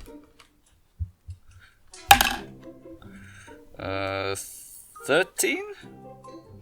Then you've heard of the name, and actually no, these are infamous, almost legendary. You have heard that there are powerful enchantments that will allow a ship, and usually something like a first rate, to launch a beam of lightning, essentially in a straight line up to a mile away. Fucking ray gun, what? It's basically the ion cannon, yeah. Heavy breathing. So, yeah, these sorts of so yeah, you've heard about them. These are these are ship killers, but they famously Admiral Grenville had one. Right, of course he did. And you are aware that fortress beasts get equipped with them as well. What did you call it? A lightning prow. That would be really good if, say, you were shooting something that was only just on the surface of the water and could easily submerge. Still, those are 20,000 gold to install, so... We'll bear that in mind for the future. But hey, if you ever find that treasure bear that hoard... in mind for the future. In fairness, they usually only get installed in capital ships, but it's not due to the size requirement, it's just the cost. For 20,000, most people would just buy another couple of frigates. Yes, I can quite understand that. But if you needed it for something special, I for suppose. an admiral ship, yeah. You could, honestly, you could stick one on a sloop if you wanted. The prow itself isn't that large. The problem is they take about 6 minutes to build up power, and they're very obvious when they're powering up. And you've got to make sure that the mage who is charging it up doesn't lose their concentration during that time. That's Our mage is very good at concentrating. Our mage is very good at everything. Well, then that launches pretty much anything in a straight line between wherever you're targeting at, and the prow of the ship is going to get lightning go through it. Or, well, usually lightning. I heard a rumor once that there was a ship. I don't... and it is alleged. I couldn't even tell you who, but I heard a rumor once of a custom lightning prow that didn't fire lightning. What did it fire? No idea, but legend said it would suck the souls from the crew. Turn wood to ash. Oh, there's a song in that, isn't there? Absolutely. Sounds like a door with only death beyond it to be. Well, you're no fun. No, but it sounds like... Vampire ship? No. I have no idea what you're talking about, but yes, that I have no idea even how, if that ever existed, how it was made. It must have been one of a kind. Who knows? Maybe some sailors out there may have heard of it, but... Talking of ship's prows, though, is there anything... I know we've already talked about the hardening of the hull, but is there anything that could give us an edge if ever we came to ramming another ship? Something like that, yes. That is usually an absolute last-ditch option for most ship combat, I'm aware, but... No, it's a fair point. What I could do is we could apply an extra layer for the same cost, 2,000. We could double the hardening specifically on reinforcing the ram, so that it is particularly resistant to the impact. So we've got the 2,000 to harden the hull and an extra 2,000. Basically, if you getting a ram, just getting like a ram installed normally will cost you, I think, about 200 gold pieces. And what that means is if you ram into a ship, normally because of Newton, if you were to ram into a ship, both you and that ship would take the same amount of hull damage. Yeah. Having a ram in place halves the damage you take. Having a hardened ram quarters it. Okay. Cool. I'm just picturing various sizes of sheep, and I can't stop myself. My brain is very literal today. When you were talking about Sanctum Seals, I was like, "There's a seal. There's a seal on board that when it claps, no one can see." My brain's like a child today. Apparently, it's like not picturing anything sensibly. So yeah, that is something we could install. But again, that's not something you need now. We can always put that in later. Well, my thinking is, if we have the edge of speed, that could be very useful. And of course, you could once you ram into someone, you could immediately board them. That's true as well. Fun. Right. Something to consider, anyway. So, I think we're sold on the hardening of the hull. So that's 2,000. What do the two of you think? Do we want to go for a ram or one of the further enchantments for spells? Let's talk where this man isn't for a minute. All right. If you want, I can go fix some more drinks. Give you a little That privacy. would be lovely. Of course. Thank you. Thank you. Thank you. I do Step away. appreciate He it. steps out, closes the door. So the sanctum is incredibly tempting because that just sounds so relaxing. Yes, I'm definitely edging towards that, but I wanted to consult with my other senior officers. Yeah. I'd be happy to put in all the notes I have. If that would sweeten the deal a bit.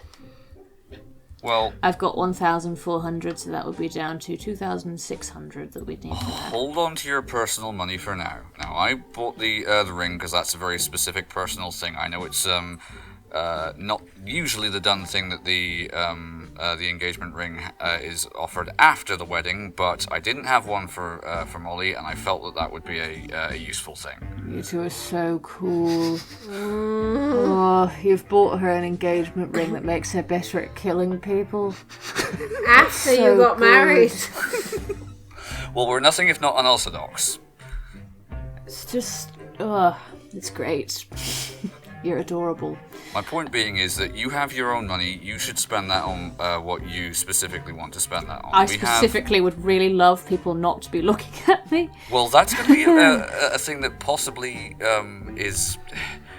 It's No, going but to be the my case. point is, right, we've got 6,550 gold left. We're probably going to need a considerable amount. I've forgotten how to speak. Give me a minute. A strong wine. Need a that is. considerable. The wine is quite strong. The wine is very, very strong. Dwarven, yeah. Yeah, I'm a bit fuzzy.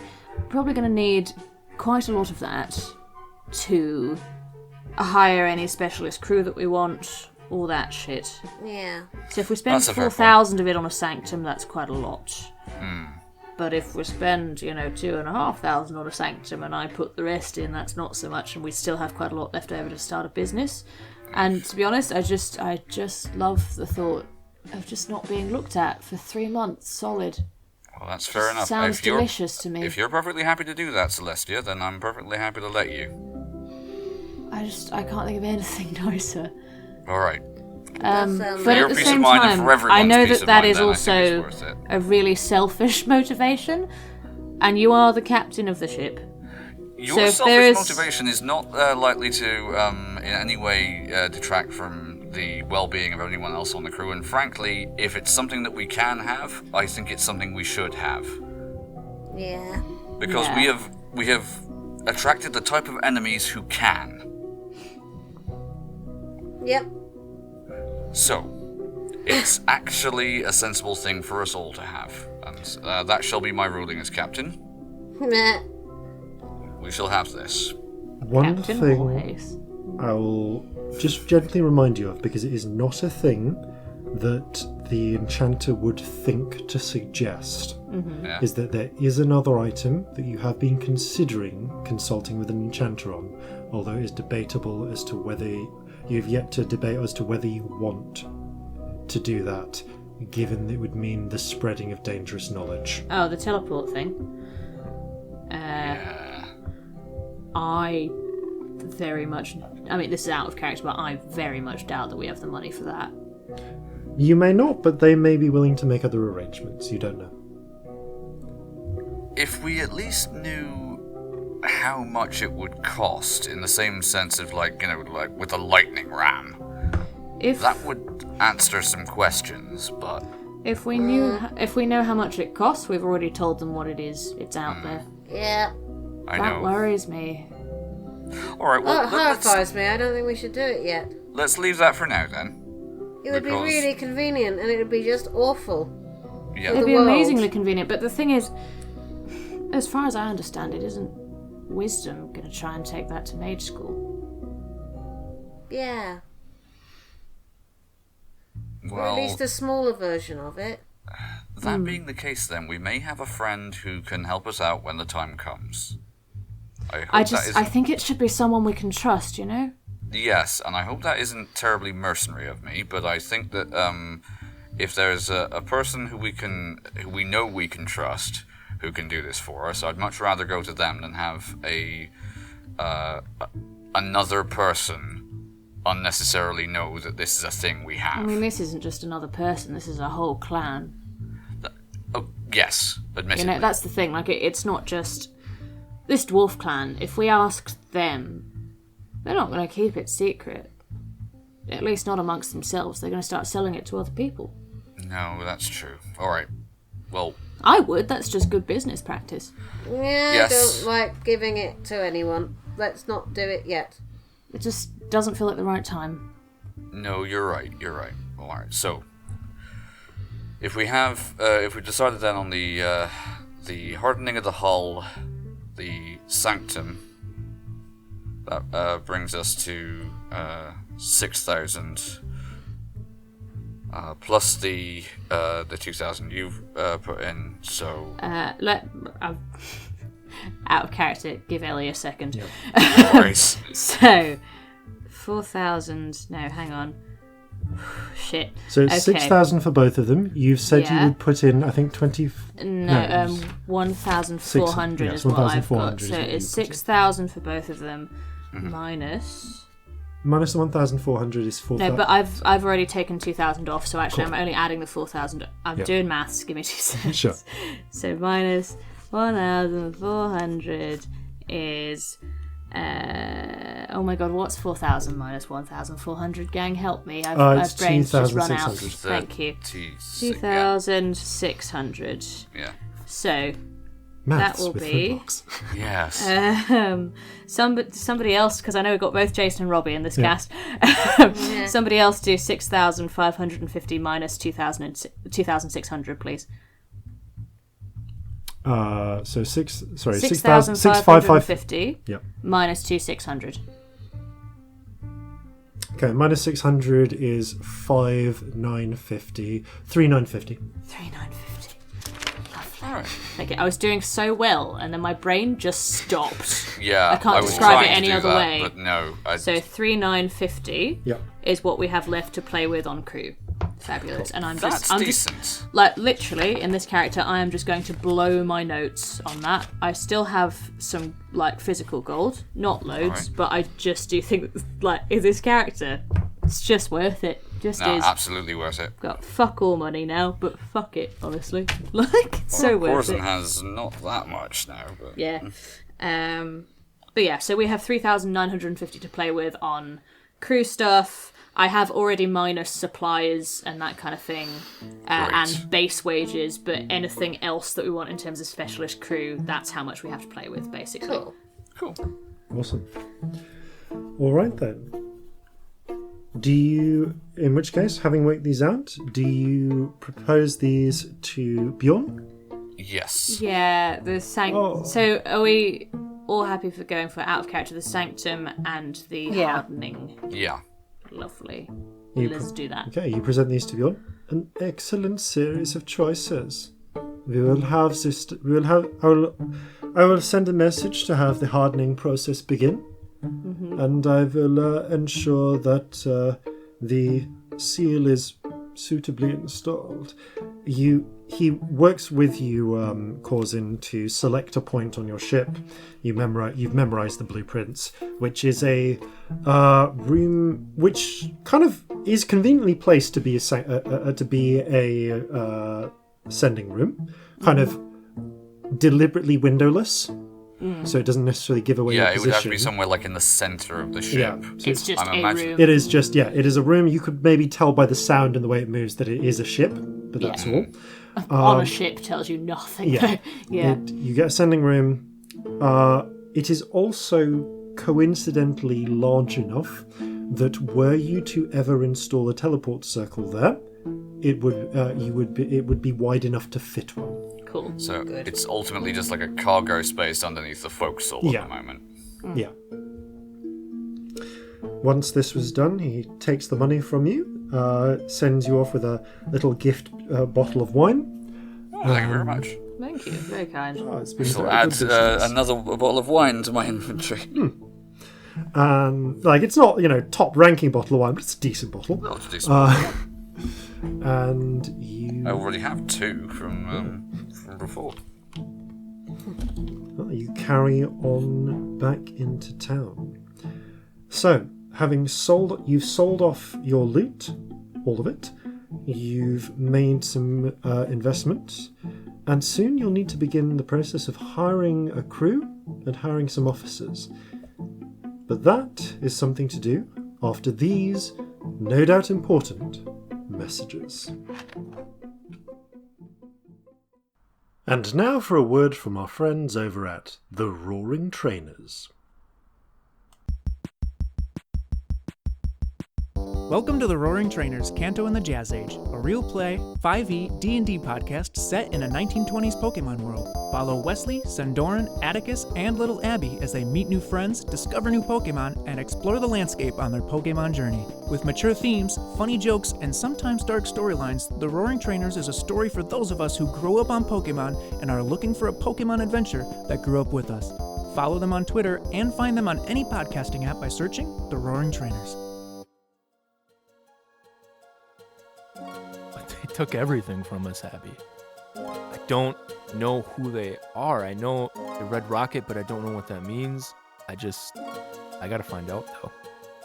How am I supposed to beat all the gym leaders if I don't have any more Pokemon and if I can't win any battles? Fail more. The more you learn, the better you'll get. Everything in life is just an experience. It's all data. Thanks for listening, and we'll see you next time on The Roaring Trainers, Canto in the Jazz Age.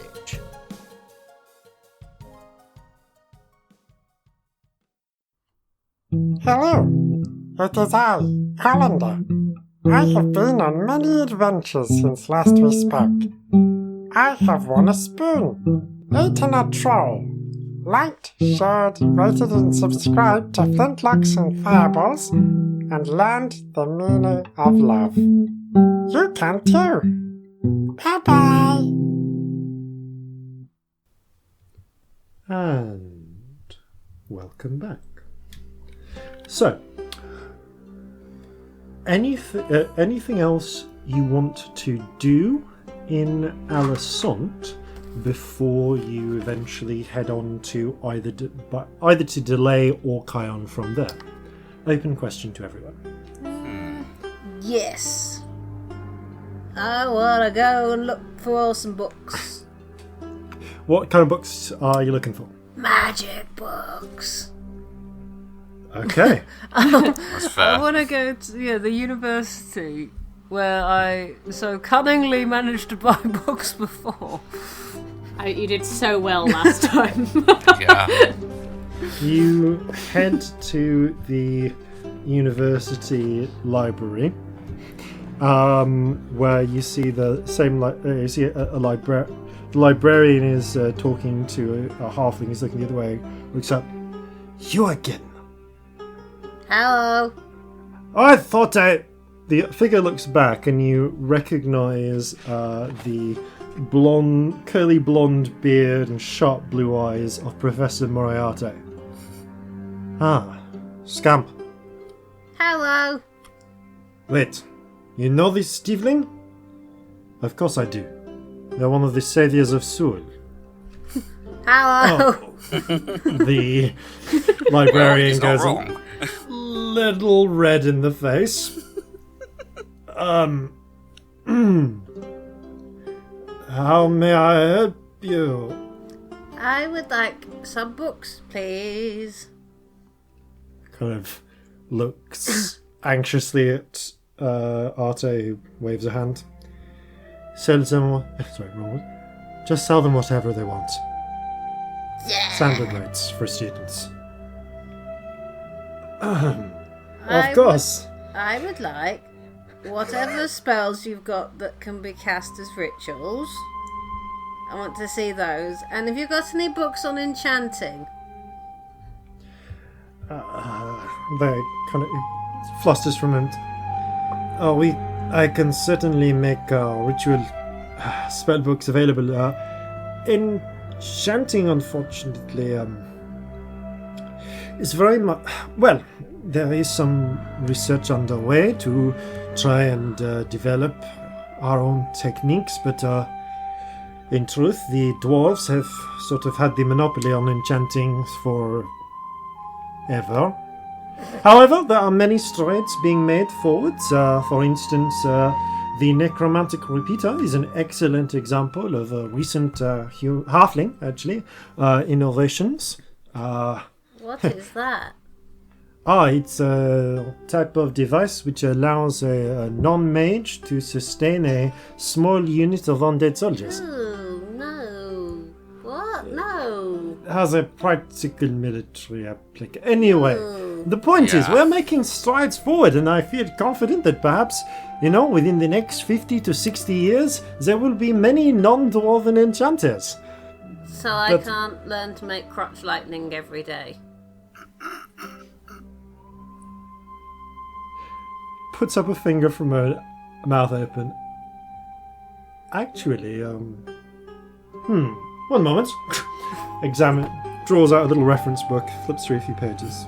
I could have sworn that... I'm assuming we're both not there, by the way. I was assuming I was. Sorry. I don't know where else you would be. That's true. I've not seen anything this first. I don't think I'm not there. I think I've gone for a wander. I mean, there is a spell that could do that. It's not a ritual, though. No, I want to make an object do it. Well, if I was going to make a... Sorry, did you say a codpiece shoot lightning? Yeah. Sorry, I don't know if you said codpiece. It might have been crotch lightning. I think it said crotch lightning. But yeah, did you say crotch lightning? Yeah, like your pants make lightning. I mean, the simplest way would be to use a glyph spell to freeze a lightning bolt at the moment of casting and then discharge it later. Oh, no, that's no good. Never mind. Sorry, perhaps this is not something that is... It is the work of a great deal of effort. And unfortunately, no offense, but the dwarves tell us that the dwarves unfortunately do have it right. It can take... They insist that it takes decades of work to make enchantments. Myself, I personally hold the opinion they are sitting on the knowledge like a dragon's hoard. And if they just shared it, maybe science could allow us to, actually improve upon their methods, but... Shakes his head. But, and he looks very sadly at you. If you were looking to be able to craft enchanted items in a few months, just yourself, the only people who could do that are, I don't know, sorcerers like Petra Leon or so on. They said they could forge powerful items just through raw will alone. Really? Have you any books on the subject? We do have some historical tomes. There's a guidebook on famous sorcerers, yes? Can I see that, please? 5 gold. Yes. Sells you a copy of The Great Sorcerers of History. Ooh. Interesting. Can I sell me a pencil? I can't seem to find mine. Just gives you one. It's like, here, the students keep nicking them anyway. Will it materialise so I can write this in my notes? In your out of character notes. I wish I could pass you one through the microphone. I've got one in my hand. Yeah. I had one. I sat on it. It's gone. The eternal D&D problem. Oh yeah. So yeah, you have a.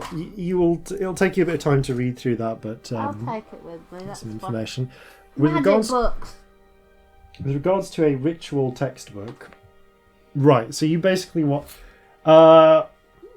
So he essentially offers, with Arte's insistence, Yeah.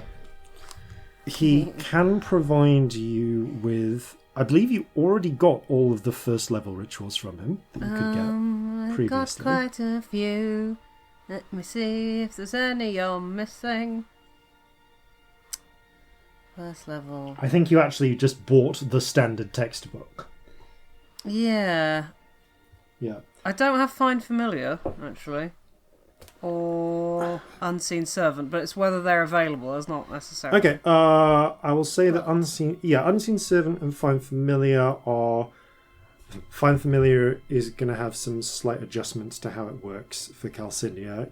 Well, if you don't want it to be there, that's also fine. No, it can be there, but like the elements that, like the teleportation elements are different. So you cannot bamf away a familiar in the way that you ordinarily would, because if you could, that would mean that all sorts of things. But I will come up with a replacement for how that works. Cool. Most likely it will allow you to ensnare another familiar relatively easily. So if you want to use that, I'll come up with how to do that, some adjustments. But yes, you are able to... He does actually have a supplementary text which provides those, and you have a handy list there, don't you, of all of the wizard ritual spells. Just tell me how many at each level. That you don't have already. Third level, I don't have Tiny Hut. Fun. Okay. That is a cool spell. I don't have any of the 5th level ones, but then... Okay, he does not have anything above 3rd level, but he can provide you... He's basically going to sell you the coursework, the course books for the full training. Can you not do the telepathic bond one? That one's fun. I'm Oksana surprised could do that you one. know about that. Those... Sorry, but we're an educational institution. That is very advanced magic, and... It's easy. I know someone who can do it. Really? Just looks a little skeptical. The condiment. A commandant? I didn't say that, but sure. Just making an assumption there. Oh, well, of course they would know it. Like I said, it's very advanced work. But that's, those sorts of rituals tend to be held under lock and key by the military. You don't, that's not something you necessarily want just running around the civilian population. I suppose. Regardless, I can sell you a guidebook for the rest, for up to the 3rd circle of spells. So, just tell me how many ritual spells you don't have. I think it's just Tiny Hut, it's just which is Tiny 3rd Hut. level, and Find Familiar and Unseen Servant. But Unseen Servant, I've got Friend. I don't need an Unseen Okay, so you're Servant. only after those. He looks through and, after a bit of grumbling, does work out an arrangement to get you copies just of the texts that you want, since he was going to sell you the entire books at extensive levels. But again, since one of the professors has told him to be accommodating, at some protest, he does agree to provide you with what you want. So 1 3rd-level scroll, 1 1st-level scroll. You do still end up... he's still going to charge you 250 gold pieces for the collected knowledge. I can just afford that. Yay! Okay, you now have a ritual text which you're able to transcribe into your colouring book. Magic! For Find Familiar and Tiny Hut. And I got a new magic hat today. It's certainly very magical. A profitable day, I'm sure, Scamp. Sorry, you're a saviour of Sul, huh? Do you want to see the magic I can do because of my magic hat? Yes, absolutely. Leans backwards, folding his arms. I'm going to cast Animate Object on 10 of his books and then run away. He immediately starts being assailed by books. So good. I'm just going to sort of dance around. Okay, yeah. Not he's trying attack him, but... Like, they're not doing any damage, but they're just, like, fluttering around like birds. Just, like, smacking into him as you run out Celestia, of I assume, has been out the back smoking a pipe. Is going to start going on the Autoclyde just as a soundtrack as they run away. How's the Corzin sort of looks slightly apologetic, but not very, at the vendor and leaves. No, he's too busy. He barely notices you trying to get various books down into place. So, I will say that over the next couple of days, you read through the book. It goes over... It proclaims to go over the great sorcerers of the world. Many of them are smaller, more regional effects, and there is a disconcerting repetition of history. It seems that all of the sorcerers mentioned in this book were either found and killed early on, and those ones tend to be footnotes, were subordinated to powerful,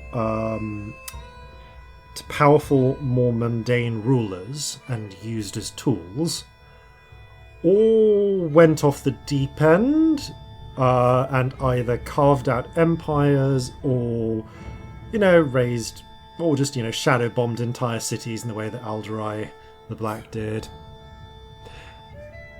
But many of them did apparently have the power to create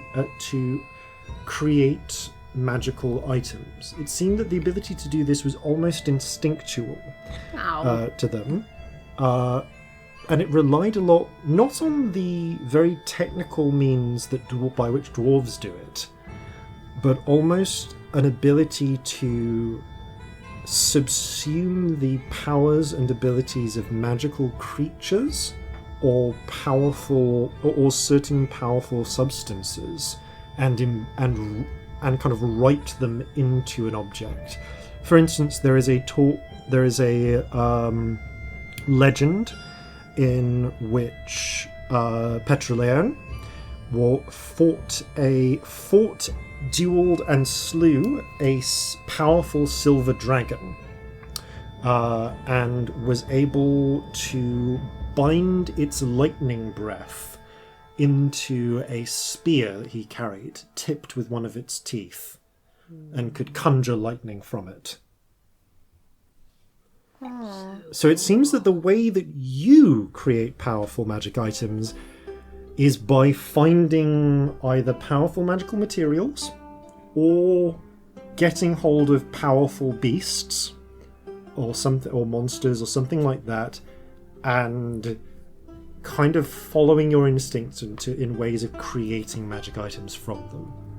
So you can't necessarily make stuff to spec the way that the dwarves can, but if you have an inkling of something you want to try and create, you could try and research or find something that does something similar, get hold of it, and transmute it almost into a magical item. So you can create magic items, but you do it in a different way. And I found my pencil.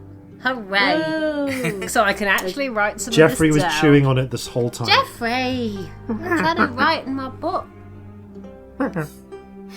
Do you think the librarian believed that it was the hat that did the magic? You know, I think it would be unwise for him to discount anything at this point. I think he was far more distracted by the fact his books came to life and started flapping about the place, to be honest. It was magnificent, darling, I'm not going to lie to you. It was pretty funny. People shouldn't underestimate you, you're fantastic. I'm going to make myself a new friend. Okay. A new what? Another friend. Another what? I found the book that tells you how to make a friend. I'm sorry, I just need a moment of, clarification here. Do you mean another friend, as in, with a capital letter? Your friend that you talk to? Like a Jeffrey. Oh, right. Oh, shit. I could make a friend for Jeffrey. Jeffrey, what kind of friend? Jeffrey, would you like a friend? That's a yes. I'm sure it was. Honestly, as long as it doesn't shit in my bag, I can cope. Be a magic friend. The magic friend shit? All the horses we have don't. Well, that's true. So, yeah. I've decided how the changes in this work. Oh, how God, does it he's work? Doing a face, gang. How does it work? So, the dimensional elements don't quite work. Yeah. But instead, the way that you do it is, first of all, you will need to go to a pet shop and acquire or otherwise capture the type of animal you want the base animal to be. You then, once you have the animal in question, you perform the ritual to transform it into a familiar. You also need, when you first do this, a little statuette depicting the creature in question. So, the familiar spell works otherwise. However, when the familiar drops to 0 hit points, instead of disappearing, it transforms into the statue and becomes the tiny statuette until you cast the spell again to recreate it, to essentially allow it to rebuild its physical form. So enslaving a random animal, though, that feels a bit mean. It's a little weird. When you dismiss the familiar, it doesn't disappear, but it does transform back into little forms. And I will say that you can have it, provided it is within 100 feet of you, you can cause it to fly into your hand. Okay. It's a And I can have multiple statues? You can like a whole you can have multiple zoo. statues, but only one of them can be active as the familiar at the time. Yeah, so I can put one away and get a different one out. Yeah. So you can have multiple Takes some forms, but each form you kind of need to create the form for that. Okay. So yes, I have sort of turned them into Pokemon. Would it be the same animal taking multiple forms, or would you have to get different animals for each one? The ritual text is weirdly non-specific about what happens to the animal when you perform this ritual, but it seems to indicate that you will need to get a new one for each form. But you could presumably visit a pet shop and see if you could get a few forms of interest to you. And the tokens do not need to be elaborately carved. Little Could there soapstone be carvings would small do. balls? Small balls with the With a token little- painted on them. Yes. Red, half red. Are you and giving half Robbie white. Pokemon? I'm giving you Pokemon. Yes! You buy a selection of Sanis-style rubber balls, red on one side, white on the other, and paint in little diagrammatic form the form of the totems on. Sure. From a man whose last name is Oak, yeah. Oh. This is adorable. In fact, actually, do you want to visit a pet shop? No, I'm going to try and befriend a pigeon. Okay, give me Just an find animal one. handling check. Perfect. There are pigeons about. Yeah, you go in front of the pigeon cathedral. There are And a pigeons. rat. That's actually pretty useful. You can fly and get into small spaces. Pigeon. so Oh, that's also a you- 2. Okay, you try and befriend the pigeons. They just flutter out of the way. Here, pigeons! Will you be my friend? Ooh, that one's got weird feet. I hate it. Oh. Scamp is not having a lot of luck getting hold of a pigeon. Hang on. Corzin sort of takes a little bit of bread out of his pack and says, try tempting him in with this.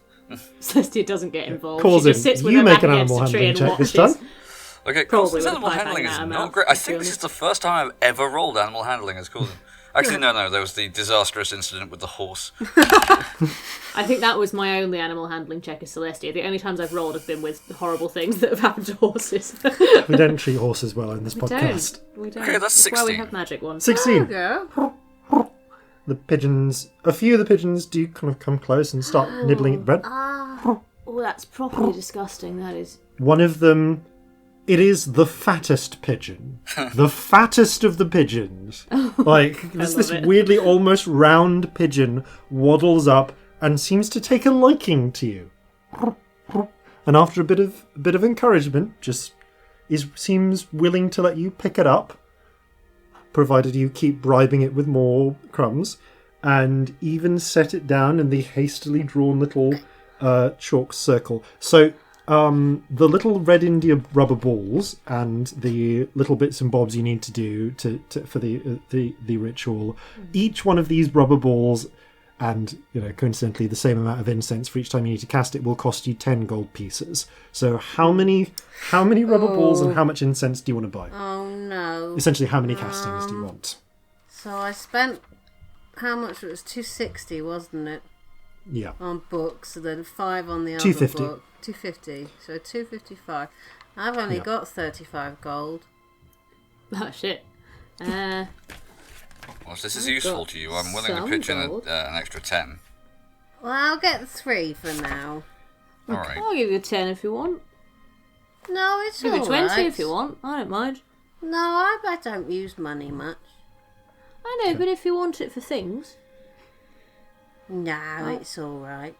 Alright, I've got all my jewels, but they're for magics. Are you sure, Scamp? So you lure this fat pigeon, really fat pigeon, into an alleyway. Oh. You draw a little, the little circle, set the incense burning. How does this creature ever fly? It's That enormous. particular one, I'm wondering actually, but usually You did they're a little actually bit see more- this one fly. It fluttered down, but it does waddle a bit as it This walks. is huge. I've seen It's got thinner the tiniest chickens. wings. Doesn't make any sense. And you lower it down into the middle of the ritual circle. Almost entirely round. And Bob. with a Oh. the incense and herbs kind of all immolate at once, and there's a brief moment where you see Scamp, you see the pigeon outlined in like a sort of it's been a while since I've played it, so what colour is the light usually for a Pokemon ball? It's blue. Red, I Blue. think. It's either red or blue. I forget which. I want to say red. Just like outlined in red, and then the red outline seems to suck into the little ball. The pigeon seems unaffected. Celestia and Corzin, as the spell is being cast, as the ritual circle is put into place, you notice it's a city. There's always spirits nearby. A spirit in the form of what looks like a little, almost like a little golden sparrow, flutters by, flutters down to the edge, seems attracted by the incense, hops into the little circle, tries to hop out, finds it can't, and then as the pigeon goes in, suddenly its form breaks apart, and mimics that of the pigeon as the red light surrounds it, and the whole thing is sucked into I the ball. messaged to Corzin in our heads. Let's never tell Scamp how creepy that was. Alright, fair enough. Although, To you can just see the red and white Sanistyle rubber ball just like flicker with gold and spirit light for a few moments before it all sinks inside. I think you did it. Gotta catch them all. Definitely did something. Do you think the pigeon's alright? The fat Well, pigeon it seems to be. finishes eating the bread and then flutters away. How does it get off the floor? I have questions. The surface is stupid. I love it. I learned that trick with the bread with little Corzin once. We managed to get, like... I thought you were tempting little Corzin with the bread the way that you worded that, and then I realised that you were probably feeding the birds together, and that would make a lot more sense. Yes! We managed to get about 3 or 4 on either arm, but then it ended up he had crap all down his back. Yeah. Well, I suppose if you're under a foot tall, that's actually a bit worse, isn't it? Yeah. Took a bit of cleaning up, but, it was a memorable day. Yeah, I'd imagine so. So you now have your little Pokeball. You can deploy it whenever you want by throwing it. I'm gonna throw it! Okay, as the ball strikes the ground, it bounces, and immediately the whole thing is wreathed in red light and expands outwards into a copy of the fat pigeon. The pigeon tilts its head, looks up to you. Celestia and Corzin, you see its eyes flash golden for a moment, and then it flutters up onto your forearm, Scamp. I made a friend. You made a fat little feathery friend. Certainly seems so. Well done, Scamp. I should name this bird. You should. Name this bird. This bird is...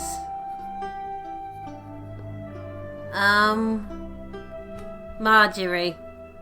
Ah. Alright. Majestic. Okay, your Pokemon familiar is now Marjorie. It looks like a Marjorie. Marjorie the pigeon. Put that in my notes. Okay. You're going to be like, what is this? Marjorie's current form is that of a pigeon. Would you like to acquire... fucking hell. The casting time is 1 hour, so I'm going to assume that you got most of it together before... you got the little ritual circle prepared before you lured the pigeon in. Yes. To set its form. If you want, you can also prepare another ball for future use. So if you wanted to take, for instance, the rat form or something, if you wanted to try and find a rat. What else could it be? I want something that could climb. Marjorie tilts her head. I know you could climb, Marjorie, but something that you could fly. You don't need to climb. Oh, something that could swim. Like a fish? Yeah. Like a fish friend.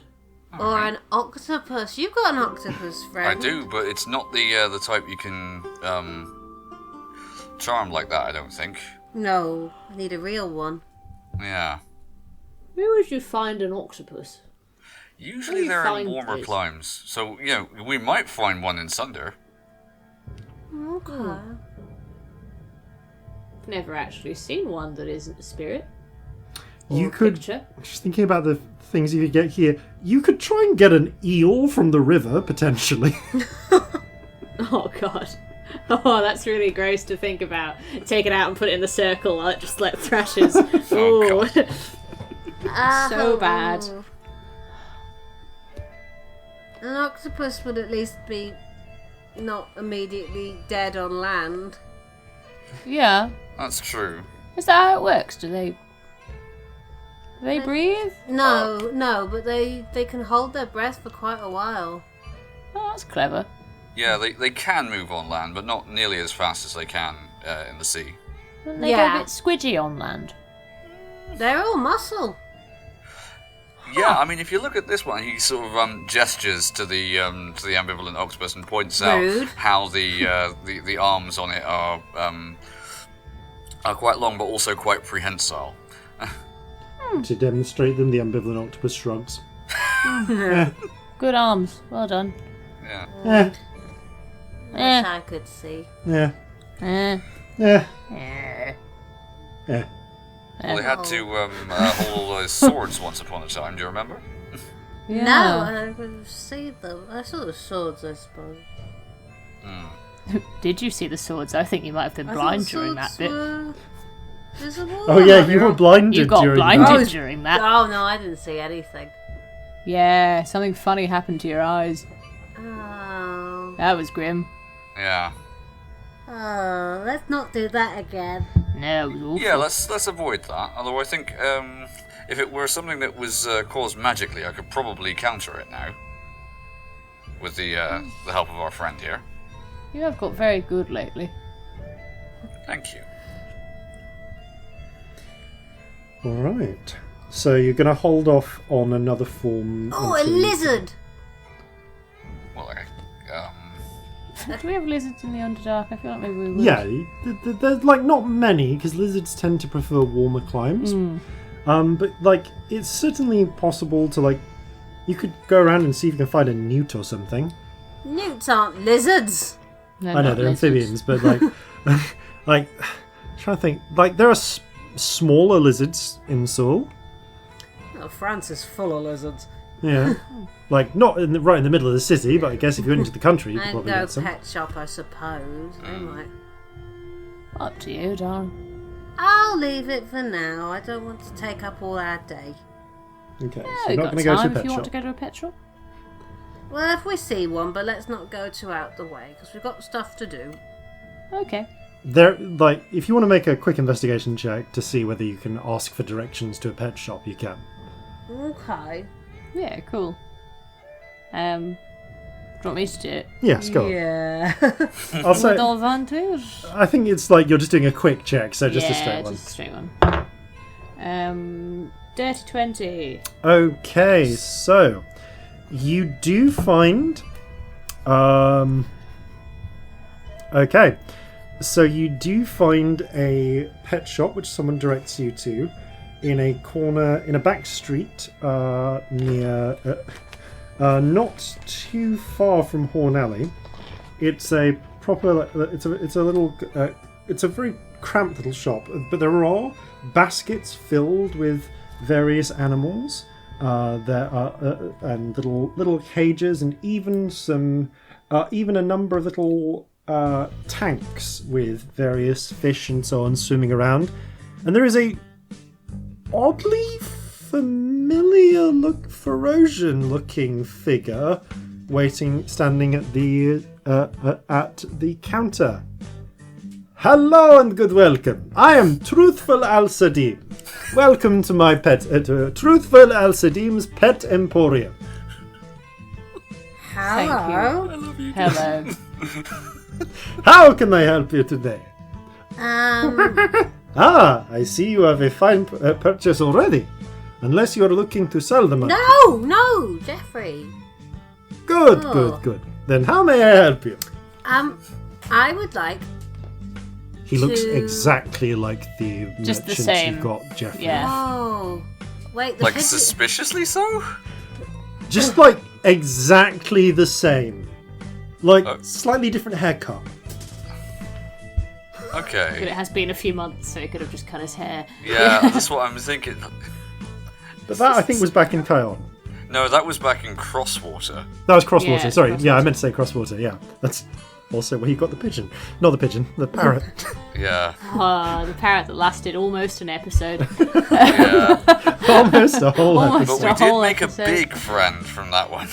Yeah. Oh, the cutest one was when a stowaway was like, "Oh, I love the parrot. I love the new addition to the team." A few weeks back, and then tweeted again like, "You could have told me it didn't even last an episode." Well, It was so sad. Heartbroken. so the pigeon didn't vanish, did it? It was still there. No, the pigeon is still there. How can I Truthful mean Al-Sadim the original pigeon. It was. Yeah, still, no, yeah, that's it's still around. Can I rent a lizard? For a reasonable fee, how long would you like to rent a lizard for? Hour and a half. Like borrow my dog, rent a lizard. Where's the gin? All right. I will charge you the full cost, but I will refund you all but 3 silvers if you return the lizard within 2 hours, intact, Okay. alive. Okay. No refunds for damaged lizards. What? That's Seems not going to reasonable. damage your lizard. What kind of lizards have you got? I have a number of lizards. She reaches over. Are you looking for to rent something more exotic or something more local? Something that can climb. Next round. Well, I would offer you the bearded dragon, but that is a lazy shit and never does anything. So let's move on from that. I saw one try and jump yesterday. She landed on her fucking back. Didn't you, Gizmo? New stowaways for the podcast. It's funny because Robbie has a pet beardie. Who is asleep over there, bless her. Her name was Gizmo and she's the cutest. She can't jump. She tried to jump from one log to another and just fell on her side. It was the most that must have been the awkward funniest thing. thing. Poor little girl. Truthful Acidim does present you with a selection, I say selection, there's 3. Common lizards, lizards which are able to climb. I don't know my lizards, so if you would like to, so Robbie, if you would like to name a type of lizard common to in our world, Western Europe, which is capable of climbing, please do so. Well, this is like wall lizards, I think. They're common lizards, but I was hoping there'd be something like a gecko. That's what I'm looking for. Yeah, it's a little more exotic. There is you want a more exotic gecko. Okay. Well, no, just any gecko, but I'm not sure you really get any. Yeah, there's. Al-Sadim has some geckos. They're really good at climbing. There is one that is like a dull green. A dull green with like a bit of brownish coloration to it. There is one that is a brighter green with some light green coloration, and there is one which is black with orange spots. Oh, I want that one. Okay. That will be 10 gold, and then I will return all but 3 silver of it. Oh. Provided you return it in 2 hours. I've got 10 gold. There you go. Can I borrow 5 gold? Yeah, here you go. Just have 5 gold. Okay. You all right. Make your temporary purchase of the gecko. Step outside into an alleyway for 2 hours, and for an hour and a half. And I'm going to say, you get it in the little basket, but you do have to get it out of the basket to put it in the circle at the end of the ritual. So who would like to remove the lizard, the little gecko, and put it into the circle? I don't think I'll surprise anyone when I say I'm not touching it. Alright, Corzin can. Will you help me, Corzin? I just give you 5 gold, by the way. You try and coax this little lizard out. Give me an animal handling check. You really want to entice these things with like insects or something, but I'm a bit short on those at the moment. I'm not getting involved. Oh dear. That would be a 4. The moment you open the basket, the lizard immediately leaps out and starts scrambling up the wall of the alleyway, trying to find its freedom. Oh, go on then. I'm really tall. Can I grab it? Make an unarmed attack roll against the lizard's AC. What is so that? Just you are proficient, so I'll say dexterity probably because you're trying to catch it plus proficiency. Oh, that's really bad. So dex plus that is a whole 10. A whole 10. I'm gonna add a d4. Okay. Aww. It's a 1. 11. 11. A whole 11. Let me see what stats I want to use for this little thing. Given the dexterity I think it has, that's not quite enough. It just manages to... You grab it twice and it skitters out, clambering quickly further up the wall. It's now like nearly up to this... It's up past you up to like the first story. It's kind of getting close to the roof now. I'd like to make a minor illusion of... God, I don't know. Something scary to a lizard. What a lizard scared of. A new revolution. Large bird? Yeah, a minor illusion of like a bird noise. Ah! Like right near it. Give me a performance check. Yeah, 24. The lizard, little gecko, startles and immediately starts scriggling back the other way. Okay, make another check if you want to try and grab it this time. Yeah, go on. 1. Okay, It's out of my reach currently. You overstretch. It's coming and back down, though. It's coming back down, but you try and grab up at it, and yeah, it's out of your reach, Corzin, and you're just too short at this point. And you try and grab it, but you accidentally overbalance and fall onto Corzin, Shit. knocking Ow. both of you down. Ow. The lizard does a little L turn and starts scurrying out towards the street. I want to grab the lizard. Okay, give me an unarmed attack roll, Scamp. Dex based? Yeah, dex based. I'm going to tight it. Okay. Oh no. Am I proficient with this or not? You are proficient with your Then with an okay, with that's this. 16 then. Okay, you scramble and it gets out of your hands a couple of times, but you manage to get both hands on it, trying not to crush this fragile little gecko. You even manage to avoid grabbing it by the tail, so it doesn't try and lose its own tail to escape. And wriggling, push it into the circle and hold it in place as it sparkles with red light, and an echo of the gecko sinks into the little red and white rubber ball. You wrestle the gecko back into the basket, cram it shut, and return it to truthful Al-Sadim. I must admit, I did not actually expect to see that again. Those little buggers are very good at escaping. Yeah, they're fucking fast. Oh well, here is your money back. Thank you. Restores you all but 3 silver shillings. Here you go. You can have your 5 gold back now. You can keep it, darling, if you want. Well, I don't mind. It's yours. No, have it. You're a bit short. That's not a very nice thing to say. I You used are to be a bit taller. short, but you're also a bit short on money, which is what I meant. I've got So- 9 money. You now have Keep the 5 if you've only got 9. Fucking hell. You now have a pigeon and a I've got gecko loads. form It's fine.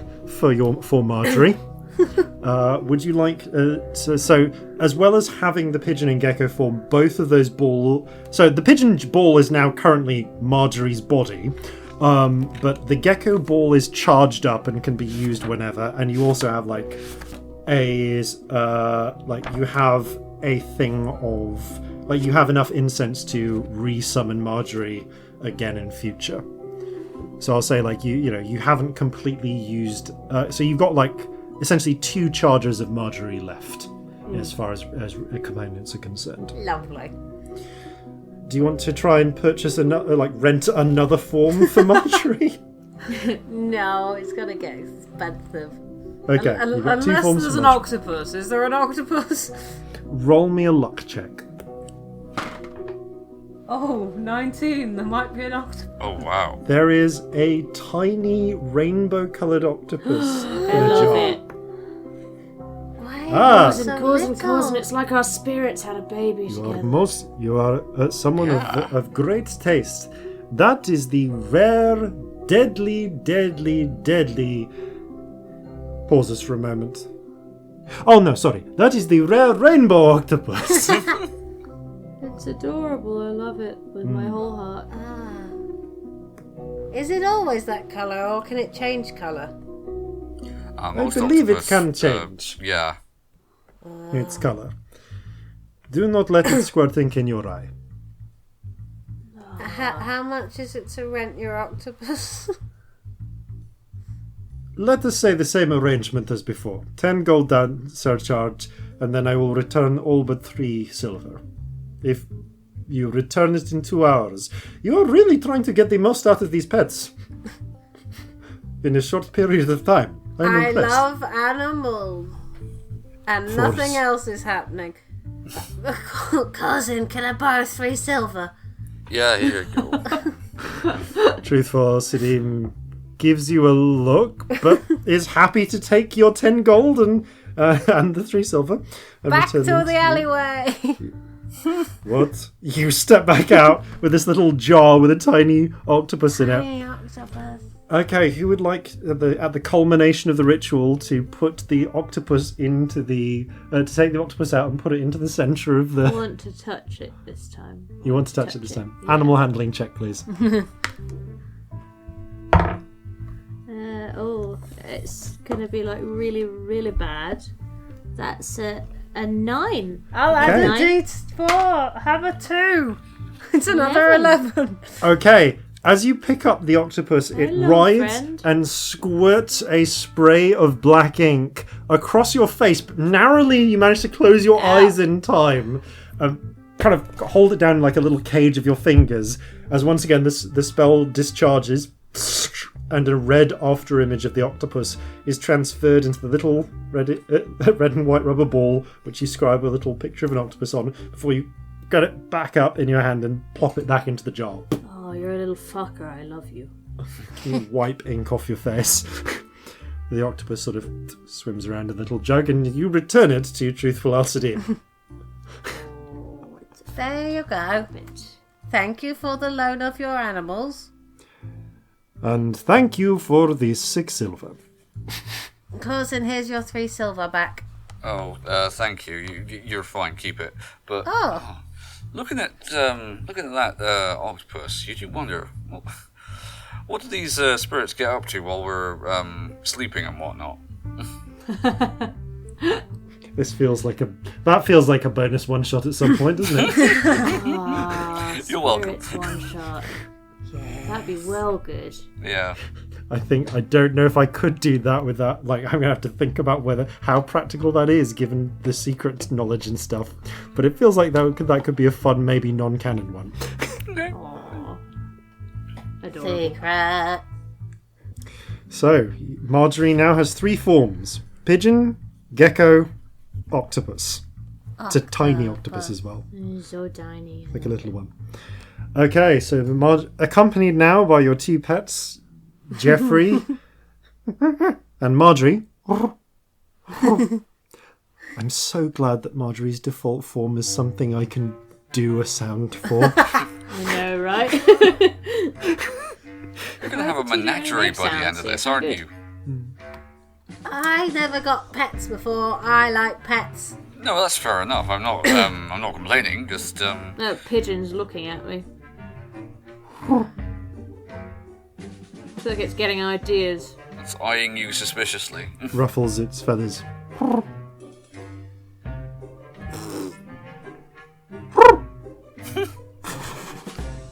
Flutters a little. Fucking weird. Oh, I think you're going to get on like a house on fire. There might be no survivors. Yeah, maybe. Jeffrey, you're going to be nice to Marjorie now. Okay. The pair of them stare at each other, narrow their eyes. See, it's got a look, hasn't it? And that's survival was born. God, I wish we were visual. It's so good.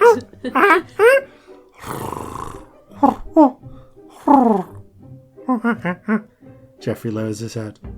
Pigeon straightens up a little.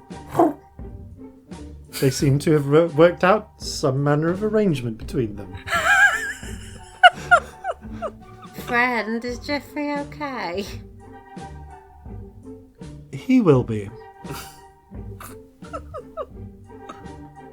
Okay.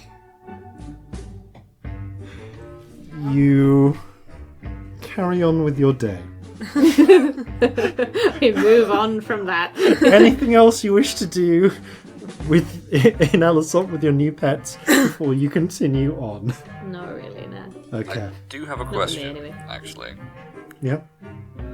Given the amount of time that has passed, and given that Alisont is probably the last place he definitely knew they were going to be, would a certain letter have arrived in this time?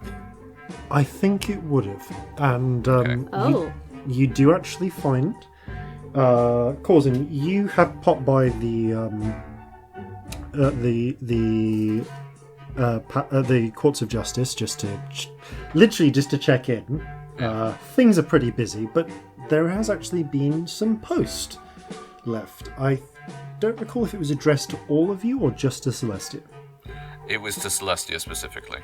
Okay. Oh, this is exciting. Celestia, Corzin returns from his excursion with an envelope addressed to you. Really fancy handwriting on it, I'd imagine. Yep, little wax seal and everything. Yeah. Oh, fancy bastard. What have you written me? I open it up. All right.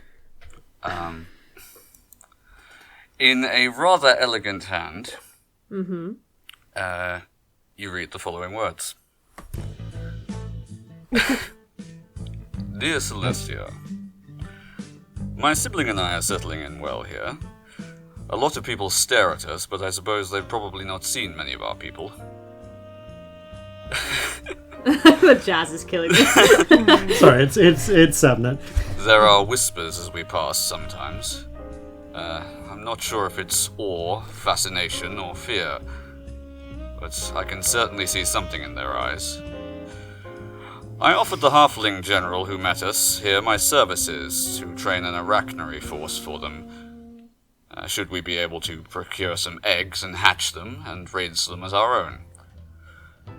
We've been quizzed fairly thoroughly on the Underdark's defenses, but for the fact they were woefully outmatched at the moment, what I have seen of this army suggests to me that they are no disorganized arrow fodder. I've been searching around for some eye shields like yours, but no luck yet. Did you have to go to a dwarven smith for them? In any case, they appear to be hard to come by here, and while Sander is content to venture out mainly after dark, I have taken to wearing a large, wide-brimmed hat, which is at least a small improvement, but does make moving around unnoticed a little harder. That was an in-character giggle at the letter. I haven't heard anything yet in response to the letter I sent to my housecarl. It should have arrived by now. Oh, no. If there is nothing from him within another week or so, I will ask Sander to send. I may also try and get in contact with my surface agent, a tiefling named Liberty, and see if there is perhaps a new business deal we can strike. The coffee you gave me is splendid, although I may have overindulged at first, and barely slept for 3 days. Oh, no. Fucking hell. I think I managed to convince some of the soldiers here that drow in fact don't sleep. It was most amusing. I hope you and your companions, yes, even the small one, are prospering. Searching for the finest bottle of whiskey the surface has to offer for when the time is right. Only the finest for the future Lady Rosanel. Mustache, my new human friend, Denis, has offered to teach me how to shoot her musket, and in return I have offered to teach her some fencing lessons. Yours affectionately, Sabnet Horhace. P.S. Why didn't you tell me about flapped jacks? They're amazing. Food of champions. I'll send you the full text of that later. Sam, that was everything. He's a fucking icon, man. I just love him.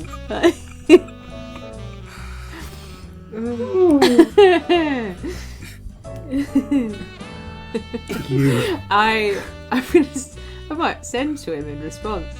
Okay. Got your letter. Sounds like an absolute riot. Calm down on the coffee. Try asking for smoked glass, not eye shields.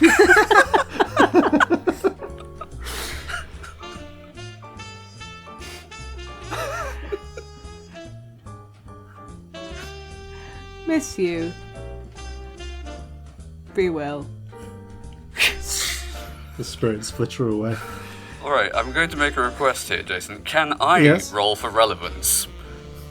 As to what Sabnet is currently in the middle of doing? Yeah, roll to see what he's doing. If it's a 1, he's on the toilet. Or having sex. Alright.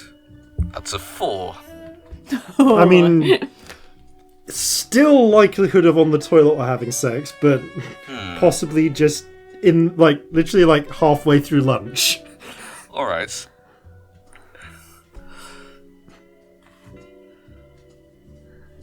Okay. After a few moments, you receive a response. The spirits flitter back. Excellent. Post up here seems prompt. Rather busy currently. Will take your advice into consideration. I trust all is well with you and others. I think that's 25. You've got one word left. Oh.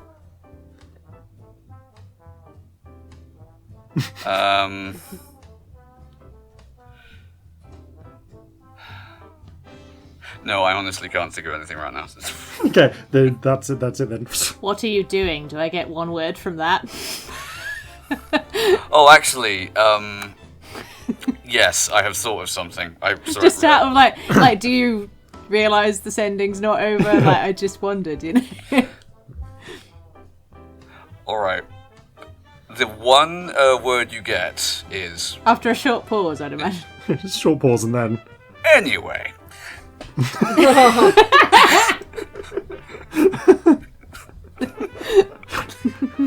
feel there's a lot conveyed in that anyway. Yeah, that was perfect. That was perfect and wonderful. Oh, I love him. I should have married him. He's hilarious. That was joyous. Thank you. Out of character. That was wonderful. I was sitting on that for a while. I'm glad it went down well. It was great fun. Oh. Okay. You gather together your things and prepare to set out on your journey back.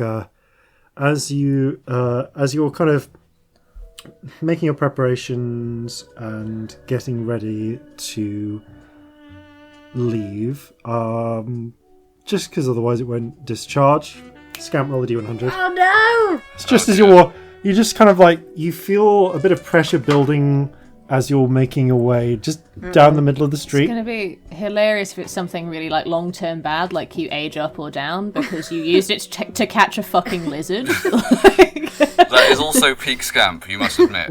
What did you roll? I have rolled a 12. Oh no. Oh no, what is it? Why Roll is he a laughing? Oh no. It's not aging, is it? Oh shit. I've jinxed it. It's a 2. Oh my god. Oh my god, is it Scamp happening? No, it's lets alright. out a massive fart. Ah! Whoa! And jumps up a Okay. little. But as they jump up a little, their legs go down, but the rest of them doesn't. And they grow 2 inches. Oh. I'm sorry, did you just fart and get taller? Yes, I should try that again. Is that going to happen every time you fart now? I hope so. Let's try. You do By your the end best. of the day, you'll be up near the roof. Oh, that's terrible. You strain a little and then you don't grow None of your anymore. clothes will fit. Oh. So that one just stinks. Oh, fucking get away from me. That's disgusting. I got 2 inches back. Ish. Oh, 2 inches, it that's- feels like. Will it last? Well, the the other last, one did. change in height did. I lost Yeah. like 4 inches, didn't I? Yeah, Well, you've got loads. 2 back. Maybe they were just misplaced. And I think I'm still growing. Maybe they were trapped in your must bowel. be. I mean, I'd be surprised if you weren't still growing. You're not that old. As far as we know. Oh, you're like 14 or something. I don't know, maybe. I mean, even top whack, 14, you've still got a few, best part of a decade's growth left in you, as far as I'm aware. Yeah, when did tieflings grow? I think, I don't know, maybe that long. from what little I know, they're about comparable to humans. I lose track. Elves do it a bit differently. Right, well, usually humans reach, like, what you might term adulthood at, like, 18, 20. Huh. Okay. So, you saddle up and prepare to head onwards. Do you guys want to head back to Kion, which will be a 4-day journey, or off to Delay, which will be a 1-day journey, depending on which side you want? I'm going to give you a bit of a thing. Kion will give you more access to... Kion is a good place to talk to tieflings, to your companions that you have there, to learn about... and there are some friends that you can hire there, but you can also visit there later. If you wanted, you could go to Delay. Delay has... If you're looking to hire crew, Delay classically has more... Being a port town, having a shipyard, it has more available sailors, and is a place where you're more likely to find experienced skilled specialists. Out of character, I do want to go back to Kion before we leave, obviously. You will have opportunities to do that. But I don't mind what order we do this in. Well, I think that as it's closer and we've got the opportunity to get some more specialist crew there, it might be an idea to go to Delay first. Yeah, I think we should... Well, frankly, I think we should get a lot of tieflings from Kion as well. I think it's good to be a ship that has a lot of tieflings on. So if we go to Delay now, get the ones that are going to be harder to find, the specialists, go back to Kion, find out how many people are interested in joining. Yeah, and also... then go back to Delay and hire just before we leave. Yeah, and also something we did mention, which I think we should do, is taking on some ship's boys who don't have anywhere to go. Yes, absolutely. I think there's probably going to be more of them in Kion, but it's... You can hire from both locations. Yeah, might be worth checking both and seeing if there are groups of kids who are having trouble and don't have anyone. All right. I'm sure there's a few orphans from the Kraken attack. I'm well up for that, yeah. Okay. I think it's fitting. Also, playmates for little Corzin. It's nice. Although, if there are some kids who lost their family to a Kraken, maybe not put them on the ship that we're going to take to fight a Kraken. Or maybe do that, but let them know that that's the eventual goal. We should tell them. Obviously I'm going to tell them, although I'm perfectly aware that I might be alone in this, but if someone had given me the opportunity after the Kraken destroyed my home to go after it, or at least contribute to its downfall, I'd have jumped at it. Yeah, but some people will be terrified of it now. It's fair. Different people. Yeah. Well, we be clear. Yes. We'll be very clear. Okay. Also, I suppose, to be honest, it's going to be a while before we're at that point, because we need a fucking fleet. So we should be clear with them that that's the end goal, but it's not necessarily happening in the near future, so they'd have chance to bail if they wanted to. You should also I also want you to... so you will be... Here's a decision you should make. How do you plan to operate on the high seas? Are you planning to operate as sort of merchant adventurers? We're not necessarily going to engage in piracy or privateering, but we're leaving ourselves open to it. As privateers with a letter of marque. It is worth mentioning, by the way.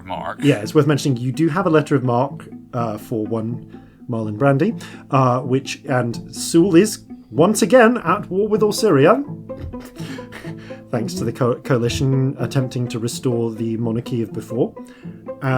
Or do you intend to operate as straight up pirates?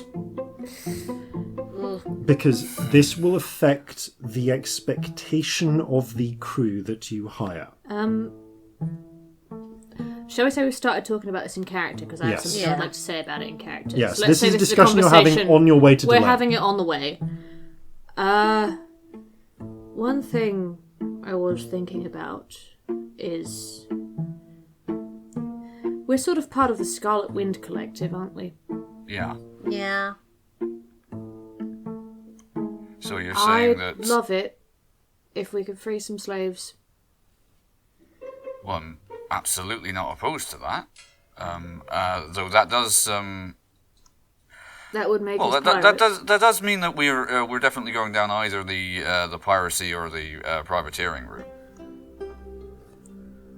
Yeah. Also, in Sunder, we're going to be so far away from the controlling authority that it's not going to matter to them what we do, but it will matter perhaps to the crew that we sign. If a crew signs up expecting piracy and all they get is privateering, they might be a little disappointed, and vice versa. So we sign up a crew saying we're mostly going to be privateering and merchant sailory, but if we see a slave ship, we're going for it. That doesn't strike me as too outrageous, because,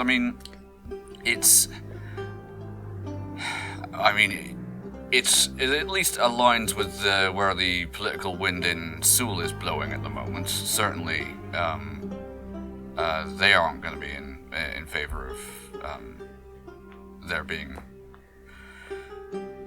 certainly not Syrian slaves out there. But regardless, I say, they don't need to know about that. I don't know. It's something I'd like our ship to do. I think we all would. I think so. Okay. And I'd like a crew that are on board with that. I think that's an easy proviso. If they aren't on board with the freeing of slaves, then frankly we can take other people. I think freeing slaves should be in what they sign up for. Yeah. I don't know. I'd like this ship to be a place people can go if they don't have anywhere else. Yeah, I agree with you. Not necessarily everyone in the crew, some of them maybe just working sailors and that, but... But I like the idea that you're saying of giving people a chance, an opportunity to do something that otherwise they might not have. Yeah. And just, a place to go. Yeah. A home. Yeah. A place where they're accepted and maybe they get to do some good, That's a point. It's something that Alton brought up with me. But if we're going to hire a large tiefling crew, we may need to ensure that there's proper discipline to ensure that there's cohesion. Because we don't have any problem with tieflings, but we're not everyone. Fuck anyone who does. Quite so. Okay. Not sure they get on the ship. To be honest, fuck them. Well, if they have a problem about it, we're going to have a problem with them. They can get off the ship very quickly. They can get off the ship halfway to fucking Sunder if they cause trouble with that. Yeah. Okay. So, you make your way on to Delay. By the way, I think you mentioned you were going to look into the situation with the spider tieflings at some point. Yes. Should we do that on the way? Yes, you can do ascending. Yeah. I'm also going to go flying with Marjorie. I'll do the sending while you're flying with Marjorie. That works nicely. That's adorable as well. By the way, the three of you, four of you count friend. So Scamp, Jeffrey, and Marjorie all go flying. So cute. So I gather the rainbow spirit together into a ball. And I say, Tester, darling, Celestia here. How's the surface? Got jobs, potentially, for you and others. Our ship needs a crew. Going to Sunder soon.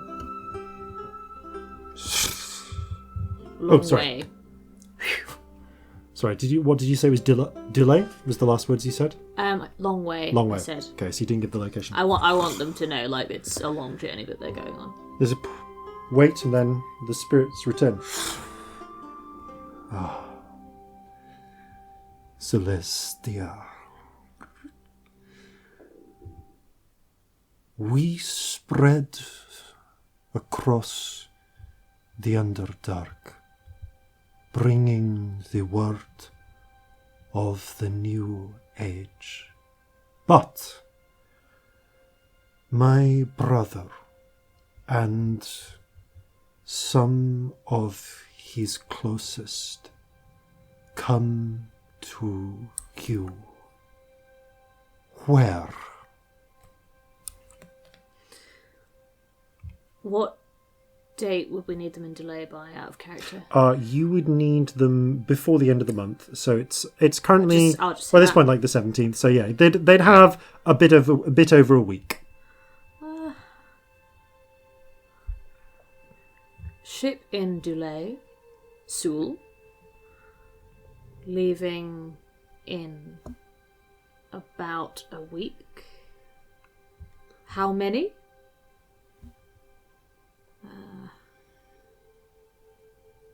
Any particular skills? We'd love to have them. Okay. Thanks. Brief question, because I have 3 names written down, and I know you didn't encounter Tryla and one Tester. of them. I don't know what the other one was. Thank you. I couldn't remember if it was Tryla or Tasker that was the... Tasker we second didn't one. have. You did not meet Tasker. Cool. So, Tryla... there is a response. Tryla comes with 30 of his best warriors. If you will guide them and support them, they will follow you even unto the sea. 1 week. Just to be clear, I'm going to do another sending. Will be 3-month journey to Sunder.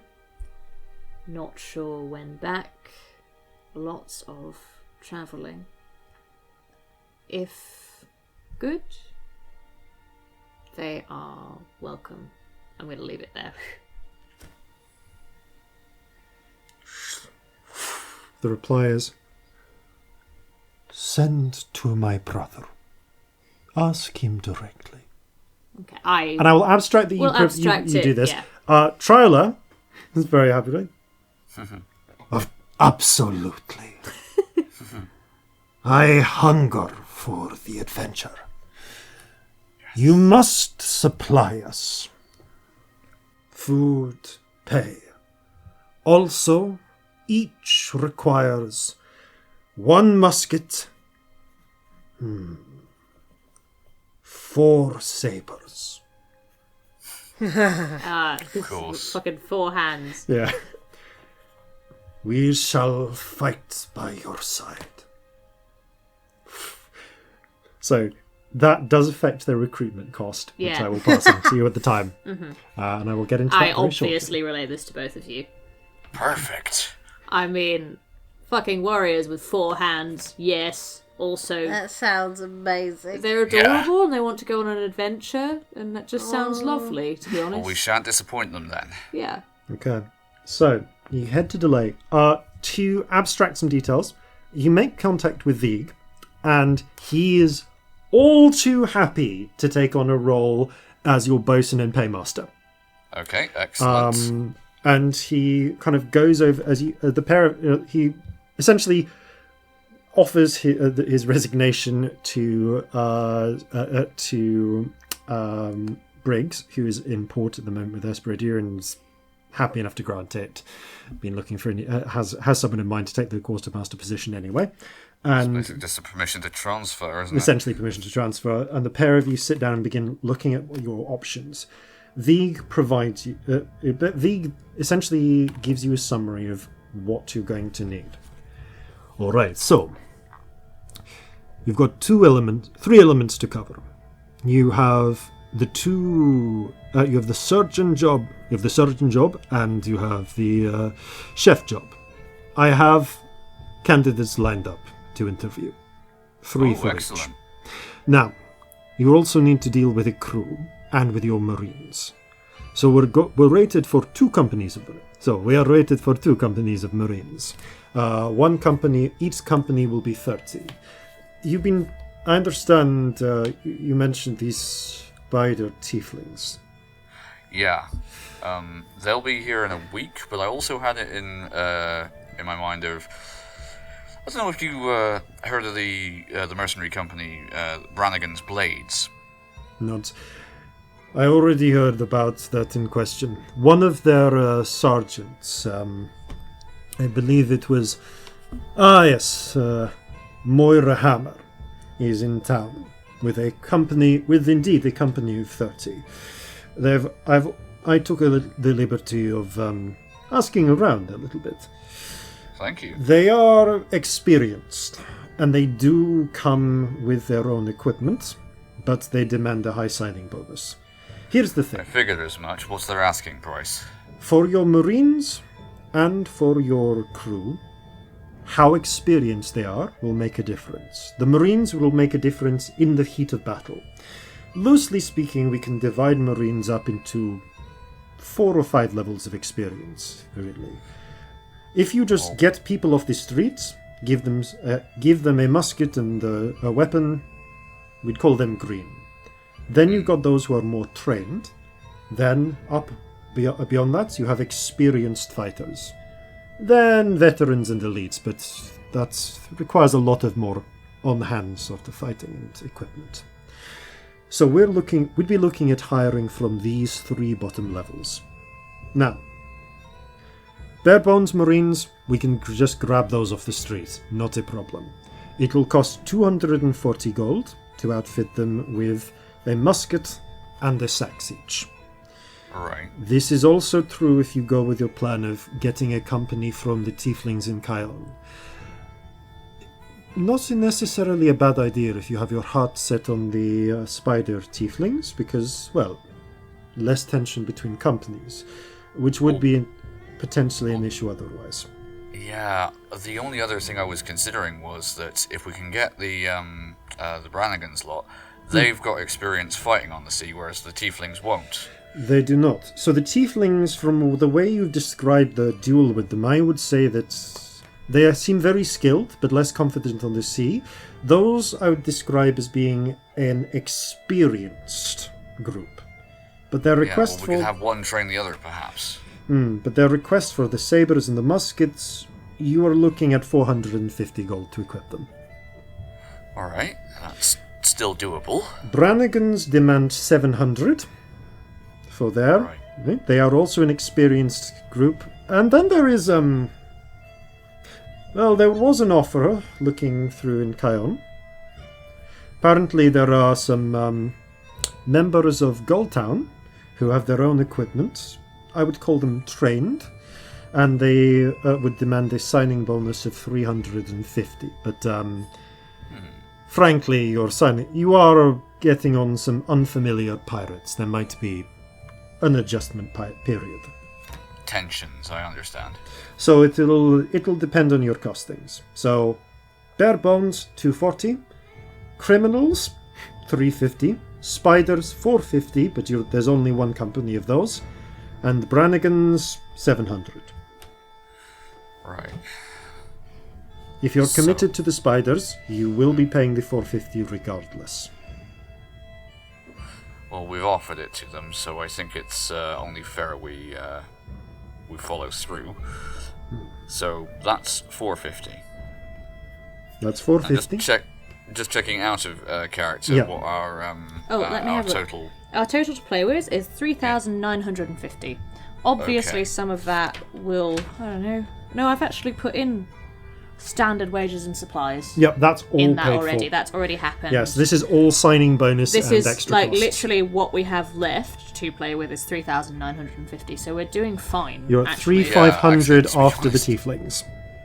Yeah. That being the case, then I'm tempted to go more with the tieflings and Brannigans lot, because they seem to be the best combination. We may have some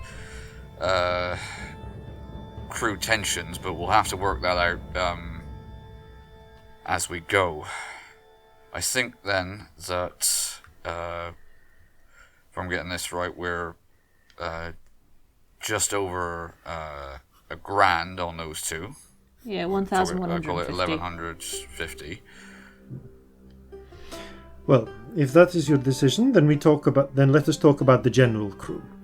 Yeah. You will need, for the sake of this, you need to think in terms of hiring fifths of a crew at a time. So, again, I did some investigation. First of all, landsmen, fine. There's hundreds of those. We can grab people off the street and they won't even require a signing bonus.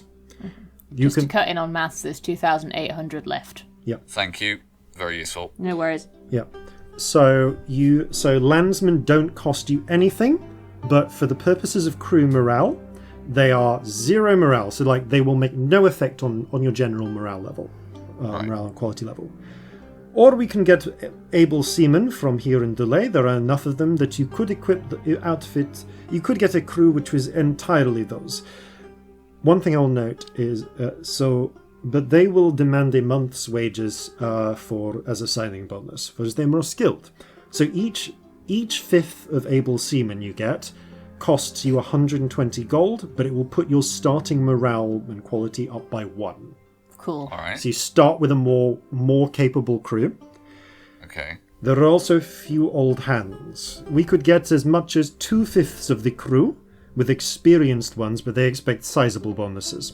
So your old hands cost 300 per fifth, but add +2 morale. So it's essentially how experienced you want them to be.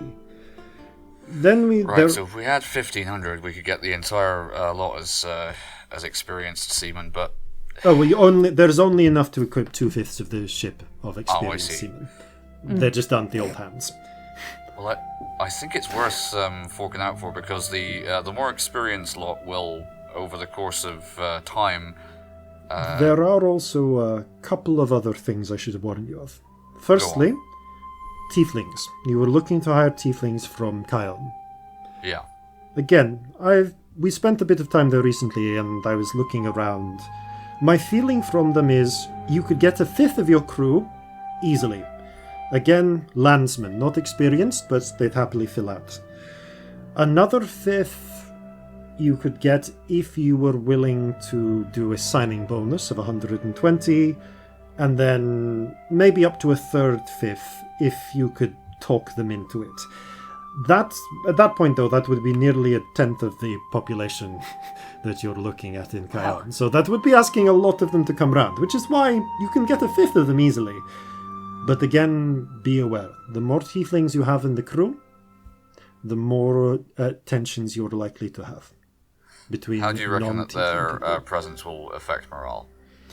Depends. If you've got a 1/5 of the group if a 1/5 were tieflings, expect morale to be hit. If 2/5 or 3/5, expect it to be hit more. Past that, at that point the tieflings outnumber the non-tieflings, so not really, it's less of an issue. But that's the thing. Discipline and time will even that out, but it will mean that there will be initial issues with morale.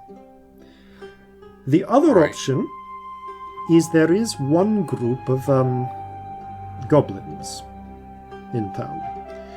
They're sailors, they're experienced, much as the old hands, but they are actually only asking for 1 month's wages in advance, the 120 gold. But they are goblins, and goblin sailors have a reputation. Out of character. Corzin would know what that reputation is, but I, Sam, do not. Roll a history check. Okay. 14. You know that goblin sailors have a reputation for theft and for violence and drunkenness. Although, to be honest, that's a reputation most sailors have. Yeah. It's kind of hard to tell how much of that is genuine reputation and how much of that is just good old-fashioned racism. But in particular, you do know that a lot of the goblin-heavy nations, kingdoms, and factions in Haldanos are do still practice slavery to one form or another. So you don't, and it's you've heard rumors that goblin crews are likely to be are all a bunch of slavers and thieves, but again, it's really hard to tell how much of hearsay is how much ever hearsay is an accurate representation, especially of whole groups of people, and how much of it is just from the fact that these goblins are foreign. And people suck, yeah. Once upon a time, I heard an awful lot of rubbish about tieflings, so I'm not inclined to judge harshly, but... So you can get a cheap, experienced fifth, but they're goblins.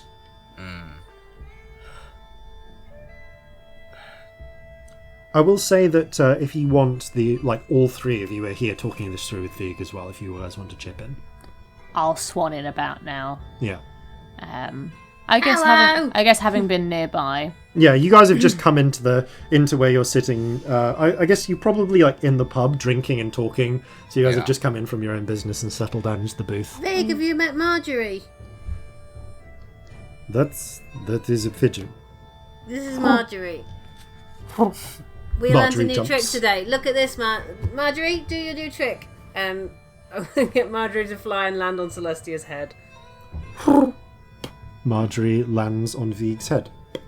No. Nearly. Is she going to shit here? No. Probably not. We don't honestly know. Marjorie flits over to you, Scamp. Yeah,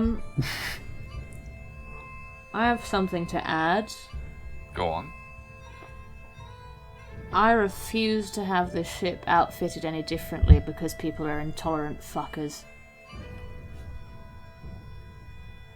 I tend to agree, although I think the best way to... I just refuse for that to come into it. Then it would seem on the best... ship, people will do better. Yeah, the best course of action then is to hire the tieflings we can hire easily. Then hire the able sailors, the experienced sailors. Mm-hmm. The effect it may have on morale should hopefully be balanced out, especially over the course of our trip to Sunder. If there are any serious problems, I am perfectly willing to crack heads about this. I'll zap them.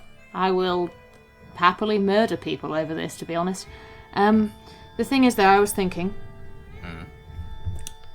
if I were a tiefling wanting to work on this ship and was worried about this sort of thing, I wouldn't want to work there if there were too few. We want to give them numbers on their side. That's true. Well, I would say the compliment. At least 1/5 constitutes a significant number of tieflings. Yeah, I'd say 1, maybe 2/5. We'll have a unit like the Marines. Yeah. We're looking at between, if my maths is correct here, between 44 and 88 tieflings. Yeah, you're kind of hiring 40 to 50 at a time in a fifth. I think my gut is saying maybe 2/5 tieflings, because it'd be nice if they could feel safe. Yes, if we can get them. And if there are 130 tieflings, it's kind of harder to have a problem. You're in danger of actually having to persuade people to join that maybe don't want to, though. There's not that many tieflings. Put something. I reckon we could get 2/5 in. You just need to spread a little money around. It's not that, from talking to them, it's not that they don't want, people wouldn't want to go to sea. It's just some people have families and they'd rather have that month's wages with them. Yeah, I quite understand. For a person in a lot of those tieflings are going to be in the position of having just moved here, not having an awful lot of money. Well, not having an awful lot of money generally, let's face it, but needing a nest egg for their family to properly get settled. We would be providing that. Scamp does have a point, though. We don't want to be making people come who don't want to. No, and I'm not suggesting for a second we do. We're not doing press ganging here, don't worry. Good. It's also nice that there's lots of tieflings in Kion. I don't really want to take too many. No, I get that. The other thing, I think, is that when we're recruiting our other 3/5, we should let them know that there are going to be a lot of tieflings in this crew, and if they have a problem with it, they shouldn't join up. Yeah. Okay. We should make that a thing from the start. Because, absolutely. Yeah. All right. So if you're looking to hire 2/5 as tieflings, it will cost you 120 gold pieces. For your remaining 3/5, do you want to hire the goblins?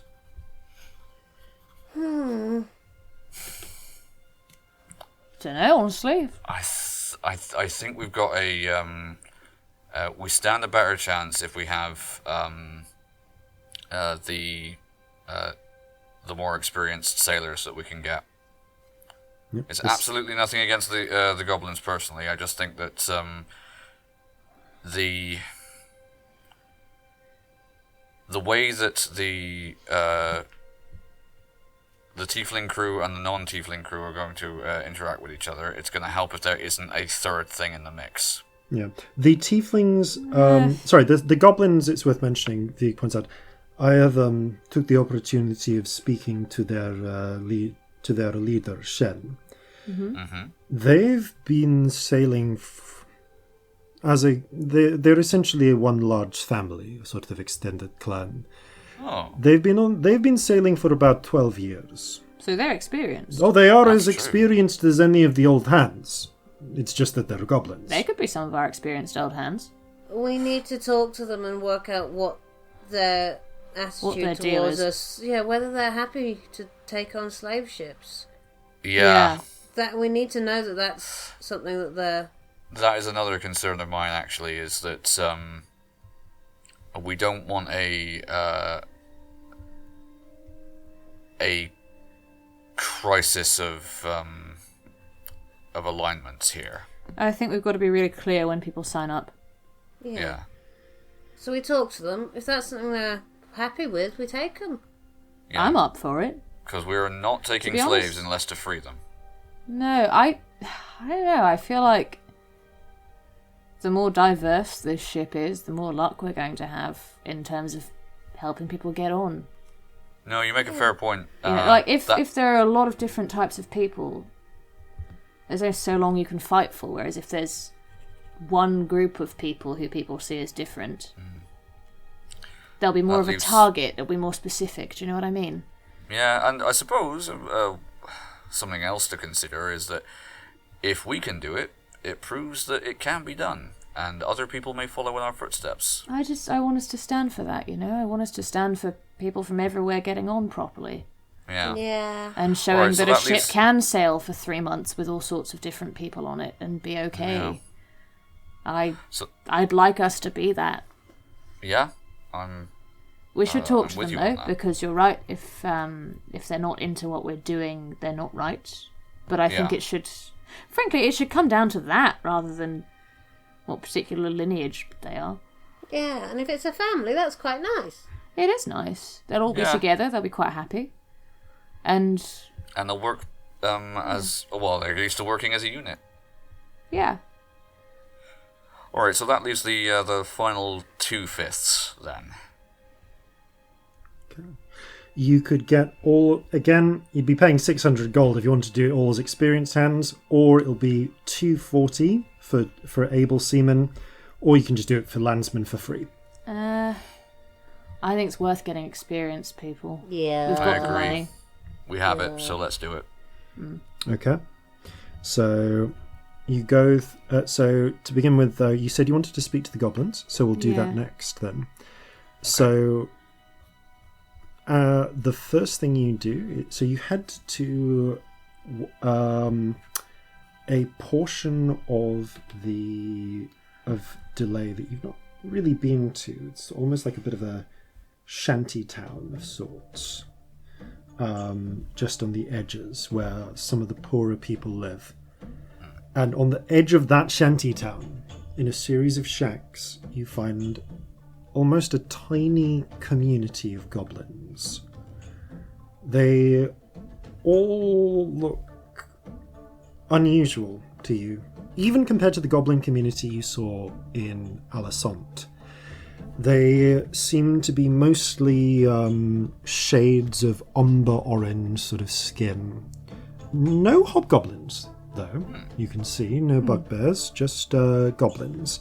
And they all have the front half of their heads shaved and a long queue of black hair down the back. Seems to be a style. Corzin, you think you're familiar... You've seen this before in other ports. Is this a cultural thing? Yeah, this is a common style for goblin sailors in particular. Okay. Keeps the hair out of the face. Keeps the hair out of the face, yeah. There's still kind of like a prestige thing in having long hair.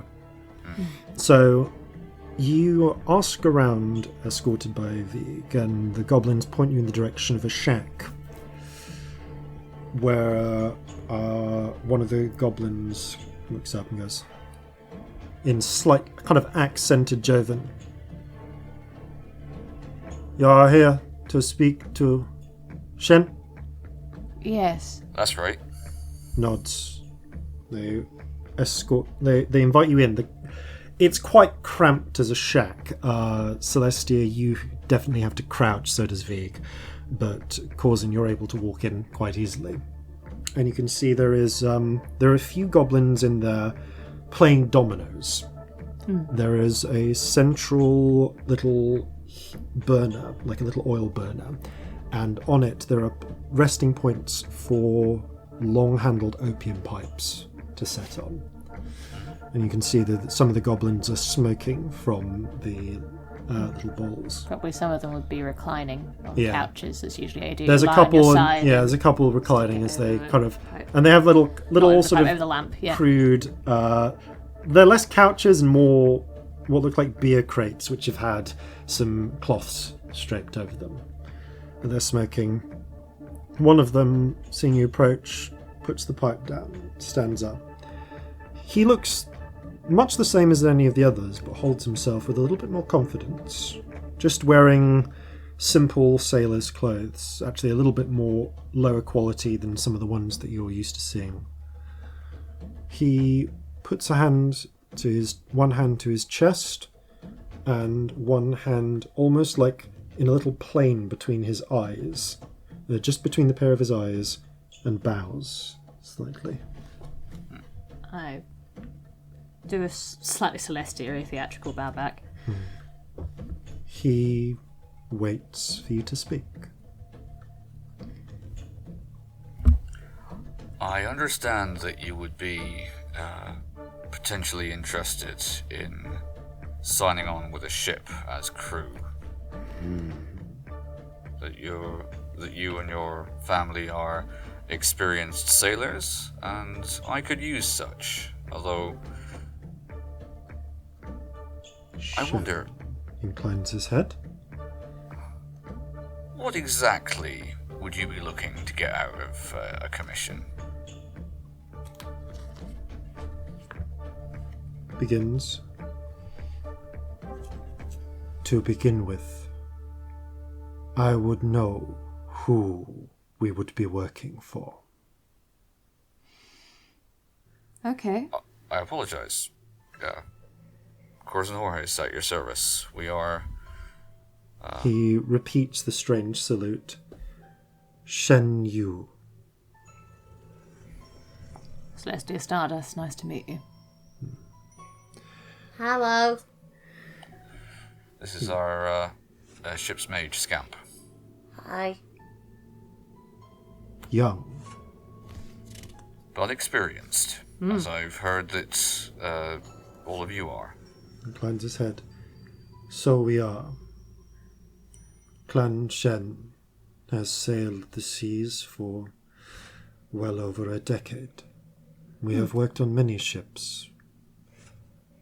We will work for a reasonable fee, one befitting our experience. What brought you to Kion, if you don't mind me asking? He... friends. We were part of a previous crew. We fled when the Reavers came. I see. We survived. Wow. We worked passage to get here, but we have not been able to make our way back to the Tanglands. Perhaps one day we shall return. Is that ultimately what you would wish for?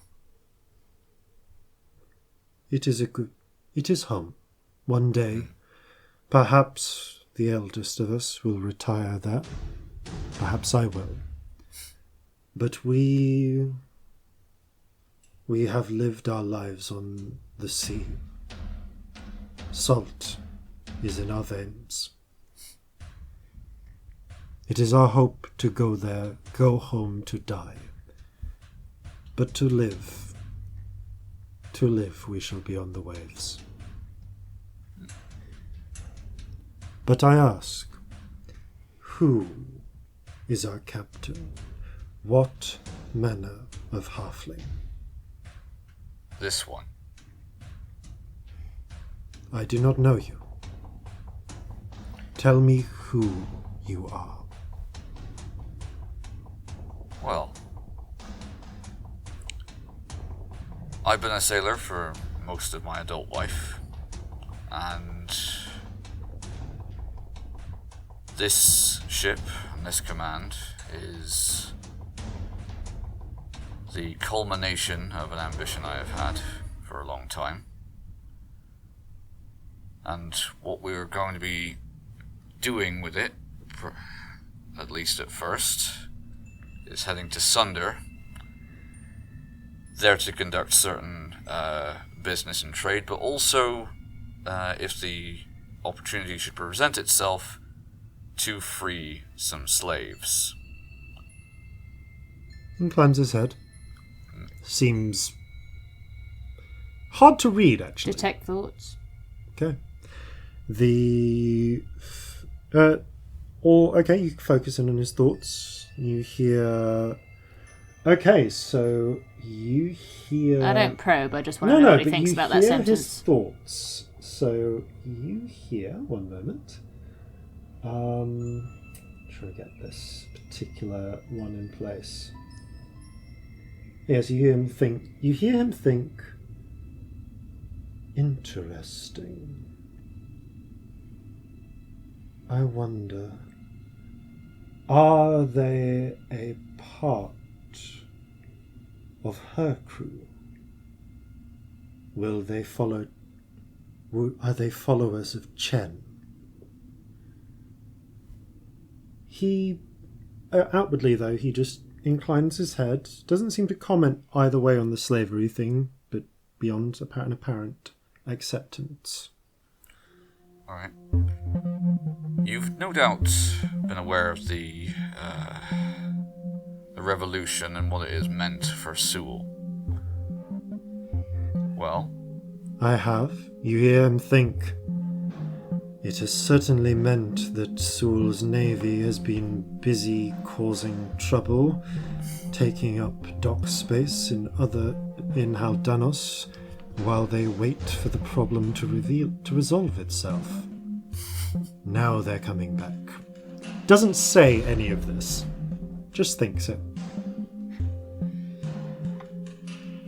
Well, this crew that we're putting together, it will be representative of the new world that the government of Sewell is trying to build. There will be none of the old rivalries, the old bitterness. We want to provide an opportunity for anyone who needs it and is willing to work, an opportunity to collaborate as a crew, as no other crew has done before. Some of the crew will doubtless be former slaves.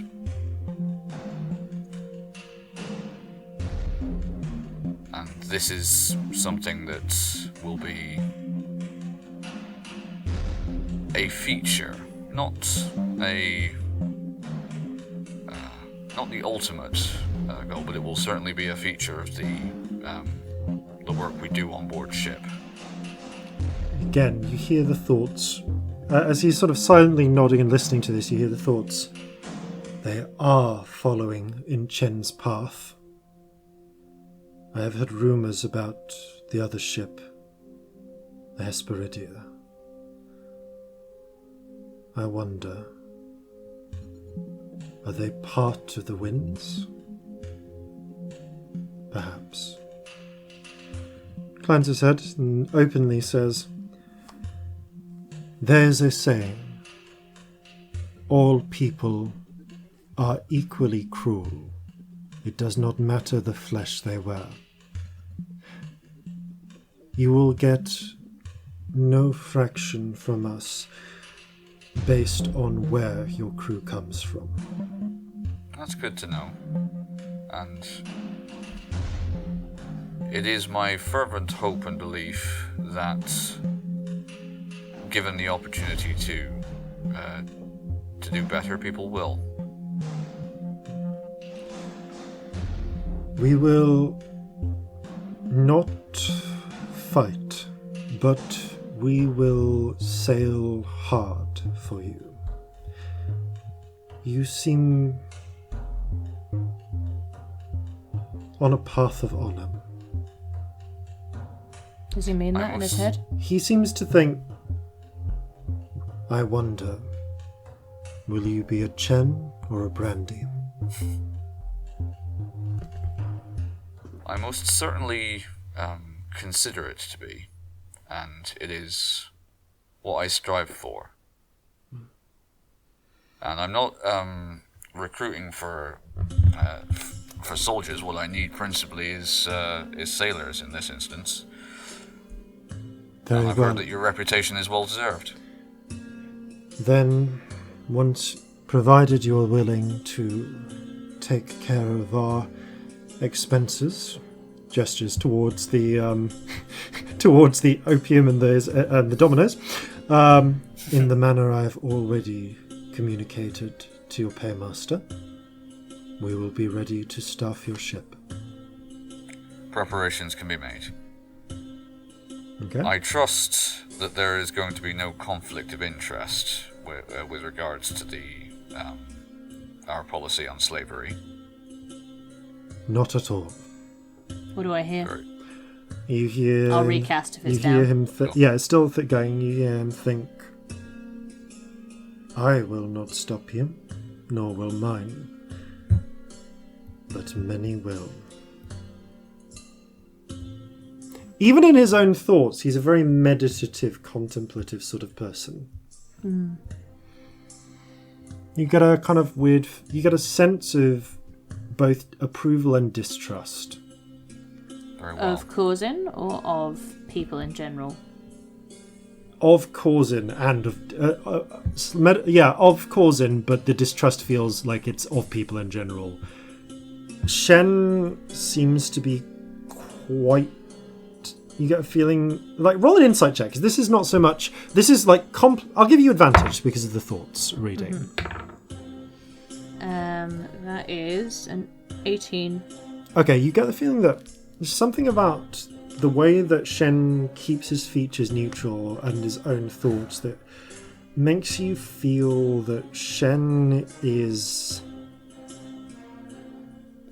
almost a little cynical, like he's gone through a lot and it tempers a lot of his thoughts. He purposely distances himself from things. Yeah. You Yeah. get the feeling this is someone who's seen a lot and is willing to take some steps, but is not willing to gamble all on first impressions. He might take a lot to warm up. Yeah. Yeah, but he seems to be willing to keep to his... He seems to be someone of their word. You get the feeling that you don't get a sense of duplicity with regards to his promises. Certainly not reading his mind. But he is at arm's length a little. He will support the crew, but he won't get involved if things go bad necessarily. You get the feeling that he wouldn't necessarily put his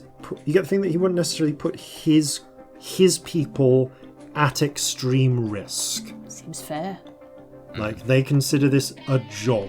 This, and they consider it a job, possibly a job that they have professional pride in, but don't necessarily buy into your mission. To what level do they not buy into the freeing slaves? They, again, reading his thoughts, like what you've read of the thoughts, he doesn't seem to have any objection to fleeing slaves. With an 18, again, there's a skepticism almost as to you. Like whether we're capable. Yeah, something similar to that. Again, there's definitely... But is he in support of it? It's even reading his thoughts, it's hard to tell whether he is in support of slavery, but distrustful that you can do it, or it's just simply ambivalent. In support of freeing slaves, did you Yeah, mean? sorry, in support of freeing slaves. But distrustful that you can do it, or just simply ambivalent to the whole thing. This goblin is, like, even within his own mind, a bit of an enigma. Interesting. Yeah. Like, you don't necessarily get a pro-slavery read from him. He just seems... He doesn't really believe that we'll frankly, be able to do without it. plunging Yeah. into his mind, like, there are some things which you just don't have context for to understand. Yeah. I don't think he'd come with us if I plunged into his mind. So I'm not going to. Okay. Shen performs the strange sort of salute/bow again, and then, in your manner, extends a hand for you to shake, Corzin. I extend it and I shake his hand. Very well. I look forward to working with you. We shall prepare your ship to depart when it is... we shall prepare your ship and aid with the final stages of its construction.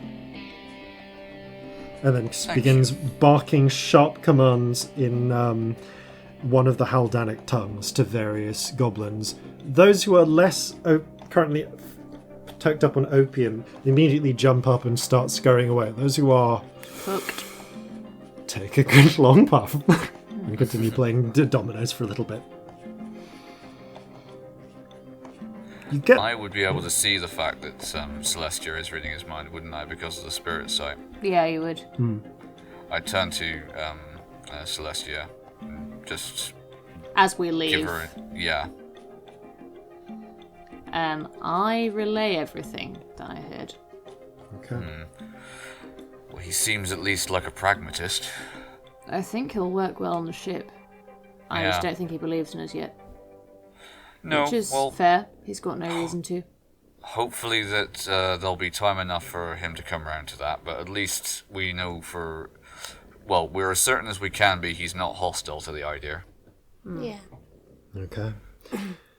So, you're recruiting. You've made your plans to recruit a crew. 1/5 goblins, 2/5 from the tieflings recruits out of Kion, and 2/5 will be old hands recruited from among Delay. You've selected your crew.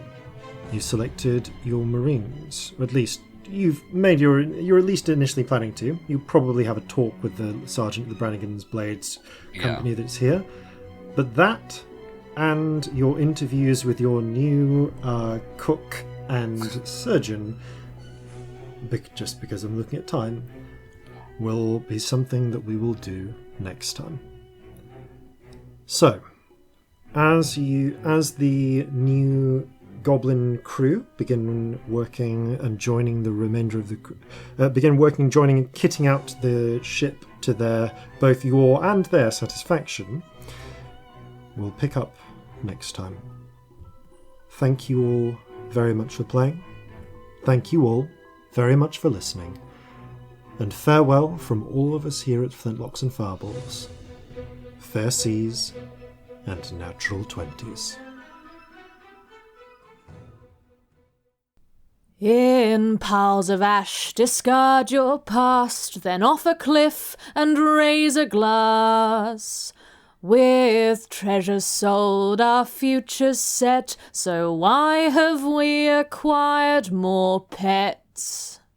So gather your muskets, gather your spears, we'll plunder the shores of Calcinea. No kraken, storm or spell we fear, so come and sail with us, my dear.